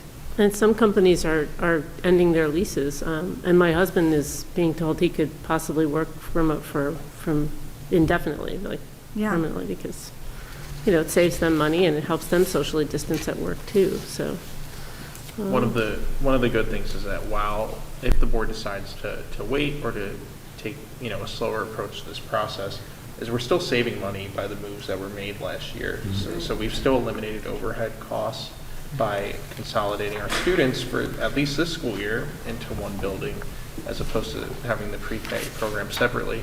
So there's still a net benefit to that decision at this point in time, and then I think there's a logic to making sure that we don't get such a long-term decision like our facilities wrong when there's so much changing at the moment. Yeah. Do we even have any interest too? I mean, I use the term pause. Yeah. Just because I truly believe a pause is necessary. Not let's not sell this. I see all the benefits of why people might want to sell a building. I just want to make sure that we're doing it based on the numbers that we know are sort of straightforward and accurate. I just think we're part of a phenomenon that we really don't have a grip on yet, on what's that No, going we to really produce don't, children-wise. because every day that I think it's going to end, this real estate bubble, that I'm just like, oh, well, it's going to end this month, and it just keeps going. So, the dot-com craze. you know, I feel very blessed by that, you know, personally, Right. but I just think that, you know, it's just coming as a surprise to all of us in the industry, because we just really thought it was just going to be a little bubble, and then that was going to be it, but it's just continuing. And we just can't get enough inventory. We could sell a lot more houses if we had the inventory. So, so it's interesting. I mean, it could end, but if it doesn't, then we don't want to be in a position where we have to come up with a building or more space some way, right? I mean, it makes sense to wait. That would be awful, right? Like, so that we sell the building, and then, you know, we're building something in the dog park. Right. You know? So, that was a joke. Yeah. It was a joke. I'll drop my dog off at your house. There's no buildings in the No, dog I'm just park. joking. I agree There's all with, comments to Kelly Mitchell. Yeah. Yeah. No, I'm getting my dog. it was a joke. feel? No, I agree I have with, many dogs. I'm a dog lover. Yeah. I agree with Chuck and Kelly, the pause, that's a good word, pause. Yeah, it is a good word. Especially with the situation at the moment, we don't know, you know, looking into, and the conversation a little while ago, what if we do go to full days? What if we are 5 days? What if we need space? We have space right now. And if we know it's here, I think at the moment, just under the circumstances. given Towns that- have made short-sighted decisions on their schools before. Excuse me? Towns have made short-sighted decisions on their schools Yeah. before. We have to Well, I remember don't think it was short-sighted when No, we put it on. okay. Yeah. I mean, I I'm just definitely saying don't that think that. There's a the long long view may be that we can sell it. And we could, But- and it would be, you know, in a year from now, Yep. we could just decide to do that. But I do think that right now would be my recommendation, based on the knowledge that I have with the industry, to do the pause and circle back. Question, I know there's probably obstacles to doing this, but if we do pause, is there a revenue opportunity in using this space? Is that something we Isn't could that a look staffing into? issue? Well, the revenue committee can look Or into what? it. Yeah, If we were going sounds to like a pause good it, we idea. have this building, if there's ways that we could actually Use it. not only save the expenses, but also generate some By revenue, leasing out part of the building, Yeah. short-term? Yeah. Like a short-term? Oh. Yeah. year to year. I think that's Just something to certainly, look that's into. certainly something worth Worth evaluating. discussion. Sure. Sure, And absolutely. the good thing, or, Still yours. you know, the Yep. thing is that there's no recommendation on the agenda or action Right. this evening. This is a Discussion. conversation. But I think that that's a very valid point. Yeah. So I would agree with the pause, use time on our side. Yeah. And look into the possibility of generating some small revenue. So then we would put it on the agenda for next week? Yeah, I think that if that's the direction the board would like to go, and I think we should hear from the rest of the board if they would like to provide any input. Would any other board members like to provide input on the topic? No for me. Yeah, I think it's a good idea, but our numbers are not up, they're down. No, About absolutely. 70, Yep. so we have to keep an eye on the numbers as well. But yeah, I'm okay with that. Does it require any action? I mean, the sign says for sale or lease, so we're Then we planning have a on broker. potentially What leasing it. does it mean for the broker, Yeah, Kelly? Yeah, so if What we does it were to mean look with- at a short-term right. lease, are So we we would down still- to work with the current broker on that? I think we have a contract with them. We would, Yeah. we have that contract, so it would have to run out through the contract that we have with So them. we may need to just direct towards So, the I mean, if broker we- that we're looking to pivot. Right, if we leased, we would owe them a commission, that would be fine, you know. But I think as far as the sale, though, we could ask them to temporarily withdraw the sale piece of it. So does the action become that we are going to direct the broker to no longer market the building for sale, but to market it for a short-term leasing opportunity? Correct. Okay, that would make sense. Yeah. Would there be board action necessary for that? Or would that just be a conversation between the I'd have business to dig in it. administrator and the broker? I don't know that it would be that simple. I'd have to look at the contract, and I would call our attorney, Gary Kramer. Okay, because it is a contract for It's a year contract. But it's to sell or lease the building. I'd have to look at that, right. Okay. All right, so we should revisit this conversation. I mean, where they're gonna, their issue will be, they've already put Yeah, money money. into, Yeah. into their And marketing. have nothing Yeah. to show for it.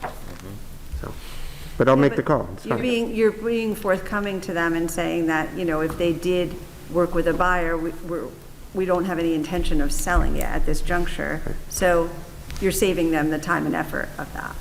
I was gonna say, Yeah, I just don't know how they'll react to that based on the contract. And No, I know, anybody can- I Anybody can understand. ask to. I can't tell you how they'll react, though, is my point. Well, anybody can ask to I would temporarily. expect them to act like Yeah. professionals. Yes. I mean, you could ask to temporarily withdraw it. It's not that, if we decide to put it for sale, We'd be in obligated 6 months to go from now, back we with would be them. obligated to them, and we would know that. Very good. Okay, so we'll revisit this conversation next week. Yeah. Thanks for your time. Thank you. Thanks, everybody. Thank you. Okay. So at the bottom of page 2, under recommendations, there's a table that goes to the top of page 3. Okay, can we have a motion for the recommendations under H? Moved. Motion by Mr. Sparta, second by Mr. Chili. Questions or comments? just out of curiosity, Steve, I noticed we're doing well with hiring the temporary part-time custodians. How many positions do we have left open that we have to fill? I believe it would be 4 after these 5. Okay, thank you. Seeing no other questions or comments, can we please have a roll call vote? Yes, Mr. Sparta, Yes. Mr. Sweeney, Yes. Mr. Annunziata. Yes. Mrs. Bucieri, Yes. Mr. Chili, Yes. Mrs. Coughlin, Yes. Mrs. Mitchell, Yes. Dr. Peak, Yes. and Ms. Pellet. Yes. Motion carries. Thank you. Item I, Mr. Kepnes.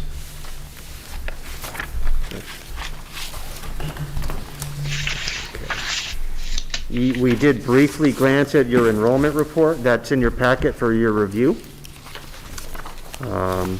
Also is number 2, your HIB report, which are all at 0. Shouldn't be much of a surprise. I think we had a thorough discussion on the turf field. I don't know that we would include the tennis court per se. I don't have a cost on the tennis court. Donna and I met with Bill Foley earlier this week, and we toured the tennis court, the turf field, and there's large cracks the whole length of the tennis courts. So in addition to the turf field, those tennis courts, I mean, if nothing else, will certainly be on the list for a referendum project. But does anyone have any other comments for number 3 regarding the turf field? Steve, is there any concern about damaging the track if the field gets replaced? I would have to talk to the contractor and how they protect the track. And what's the age of that track now? I believe it's the same age as the turf field. It's the same. What's the life expectancy of the track? The edges of the track are cracked. I don't know the life expectancy, but it needs some TLC, that's for certain. I just don't know that that the capital reserve funds could support the turf field and the track. Okay. I'm not intentionally dodging your question, I really don't know. Could we get a cost on that, though? Yes, I can. An estimate on the track? Mr. Kepnes, while we're under your report, would you like to take the opportunity to introduce Ms. Sure. Reese to the board? I will. This is Donna Reese. Donna started on Tuesday. We've been doing very well. I was considering not leaving because now it's a whole lot better with 2 of us. That was a bad joke. So welcome, Donna. Donna is your interim business administrator. Mr. Shea, you're so funny. This is what I got right now. She's going for his close-up. She's here tonight, obviously. She'll be here next Thursday for your public meeting. And between now and then, it's my goal to catch her up on everything Vernon. So, Everything Vernon. Thank you. Nice to have you. 1 week. Thank you for. Welcome, Thank you, welcome. welcome. thank Good you. luck. And Justin, thank you for letting me do that. Yes. Well done. Make sure you get Steve Selman. Does anybody have anything else on the turf field before we? Sorry, can I make a comment on the enrollment report? You know, a lot of previous meetings, we've looked at the enrollment report pretty closely. And so, you know, I just did the diagonal comparison. Yeah. And, you know, if you attribute the discrepancy or the difference between the total enrollment now versus last year, it's about 60 students, which is exactly what is in the kindergarten class right there, 164 to 226. So it's, you know, it's encouraging that the numbers from last year to this year, from first grade all the way to 12, are showing, you know, either some sort of stability or a little bit of increase. Yeah. So, you know, that's attributing to, you know, us retaining students, as well as potentially maybe keep, you know, adding more students. So just thought I'd say that. Good observation. Thanks, Dr. Peak. Recommendations? So, number 1, it's recommended that the board approve the professional development travel as listed in your attachment WS4. Can we have a motion for recommendation I1? To move. So moved. Mr. Chili, second by Mr. Sparta. Questions or comments? Seeing none, can we please have a roll call vote? Yes. Mr. Sweeney? Yes, Mr. Annunziata? Yes. Mrs. Bucieri? Yes. Mr. Chili? Yes. Mrs. Coughlin? Yes. Mrs. Mitchell? Yes. Dr. Peak? Yes. Ms. Pellet? Yes. Yes. Mr. Sparta? Thank you. Hey. Even when he's miles and miles away, he gets me. All right, number 2, it's recommended that the board approve the company Learning Tree, which handles bilingual IEP meetings and evaluation. We are in need of a Chinese interpreter for an IEP meeting. Can we have a motion for recommendation I2? To move. Second. Chili, second by Mr. Sparta. Questions or comments? isn't there usually a number, a dollar figure that goes with these? I was gonna say, what's this gonna cost? It's, Mr. Sweeney, I believe it's as needed, so, we've approved other vendors in the past to help us with, evaluations that need to be done outside the scope of our, staff here in Vernon. So I think it's dependent on the number of, meetings or evaluations that have to occur for said number of students. So it's not per meeting or per evaluation, it's like if you get 5 or 6, then you get a bulk discount? I don't know if it's that simple. No, I mean, let me reach out, I can get their rate, whether it's an hourly rate or per session rate, I think that, is that what you're asking? Yes, I would like that, yes. Yes, I'll get that for you. Thank you. Any other questions or comments? Seeing none, can we please have a roll call vote? Yes, I'm just jotting it down. I'm sorry, who was the first and second? It was Mr. Chili, and the second was Mr. Sparta. Mr. Annunziata? Yes. Mrs. Bucieri? Yes. Mr. Chili? Yes. Mrs. Coughlin? Yes. Mrs. Mitchell? Yes. Dr. Peak? Yes. Ms. Pellet? Yes. Mr. Yes. And Mr. Sweeney? Yes. That's all I have. Thank you, Mr. Keppels. You're welcome. One more to go for you. Item J is public participation, and this is for items on the agenda or other business. If members of the public who are attending through the live stream would like to submit a comment, they could do so at this time, and we will read that into the record, as well as those who are here in person. Please state your name, part of town, and you will have 5 minutes. Any comments from members of the public here in attendance? Okay, seeing no comments from members of the public who are in attendance, we'll go to the live stream, and we'll just give a minute because there is a lag. The first comment is from Martin Perringer. A reminder, VTHS Robotics will be at the VERRF this weekend. You should have an email on that. 100% attendance at Zoom meetings. We are recruiting and reaching out to sponsors, working on projects. Nice. Thank you, Mr. Perringer. Thank you, Martin. We can make it like that. See if any other comments come through.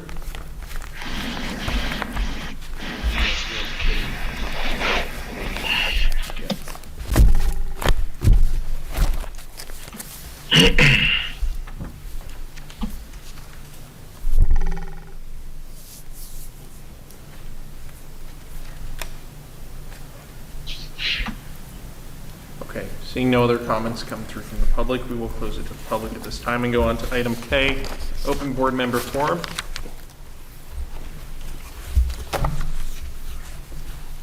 Justin, if I could, I'd like to wish my beautiful and lovely wife a happy 25th wedding anniversary today. Is she watching? And she's already sleeping. She texted me that she was going to go to bed. I figured I'd say something anyway, so maybe somebody watching could tell her, and I could get some brownie points for when I get home. So she was 12 when you got married? Yeah, 12. Thanks, Joe. Put me in jail. Okay. Thank you, Brad. Happy anniversary. Happy anniversary. Robin, happy anniversary, Robin. Great, Robin. I just want to say, I know that our conversations at the board table become very intense at times, and I think that it really comes from a place of board members who care very deeply about our schools and our students and our community. And at times we may not always say the full thought, so if criticism or critique is being raised, I don't want our teachers or faculty, if they're listening at home, I can speak for myself, but I think that many board members would agree to think that we don't see the incredibly hard work that they've been doing this school year, and really appreciate it and understand that they are the heart of our schools. So I think I just wanted that to go with being said. Any other board member comments?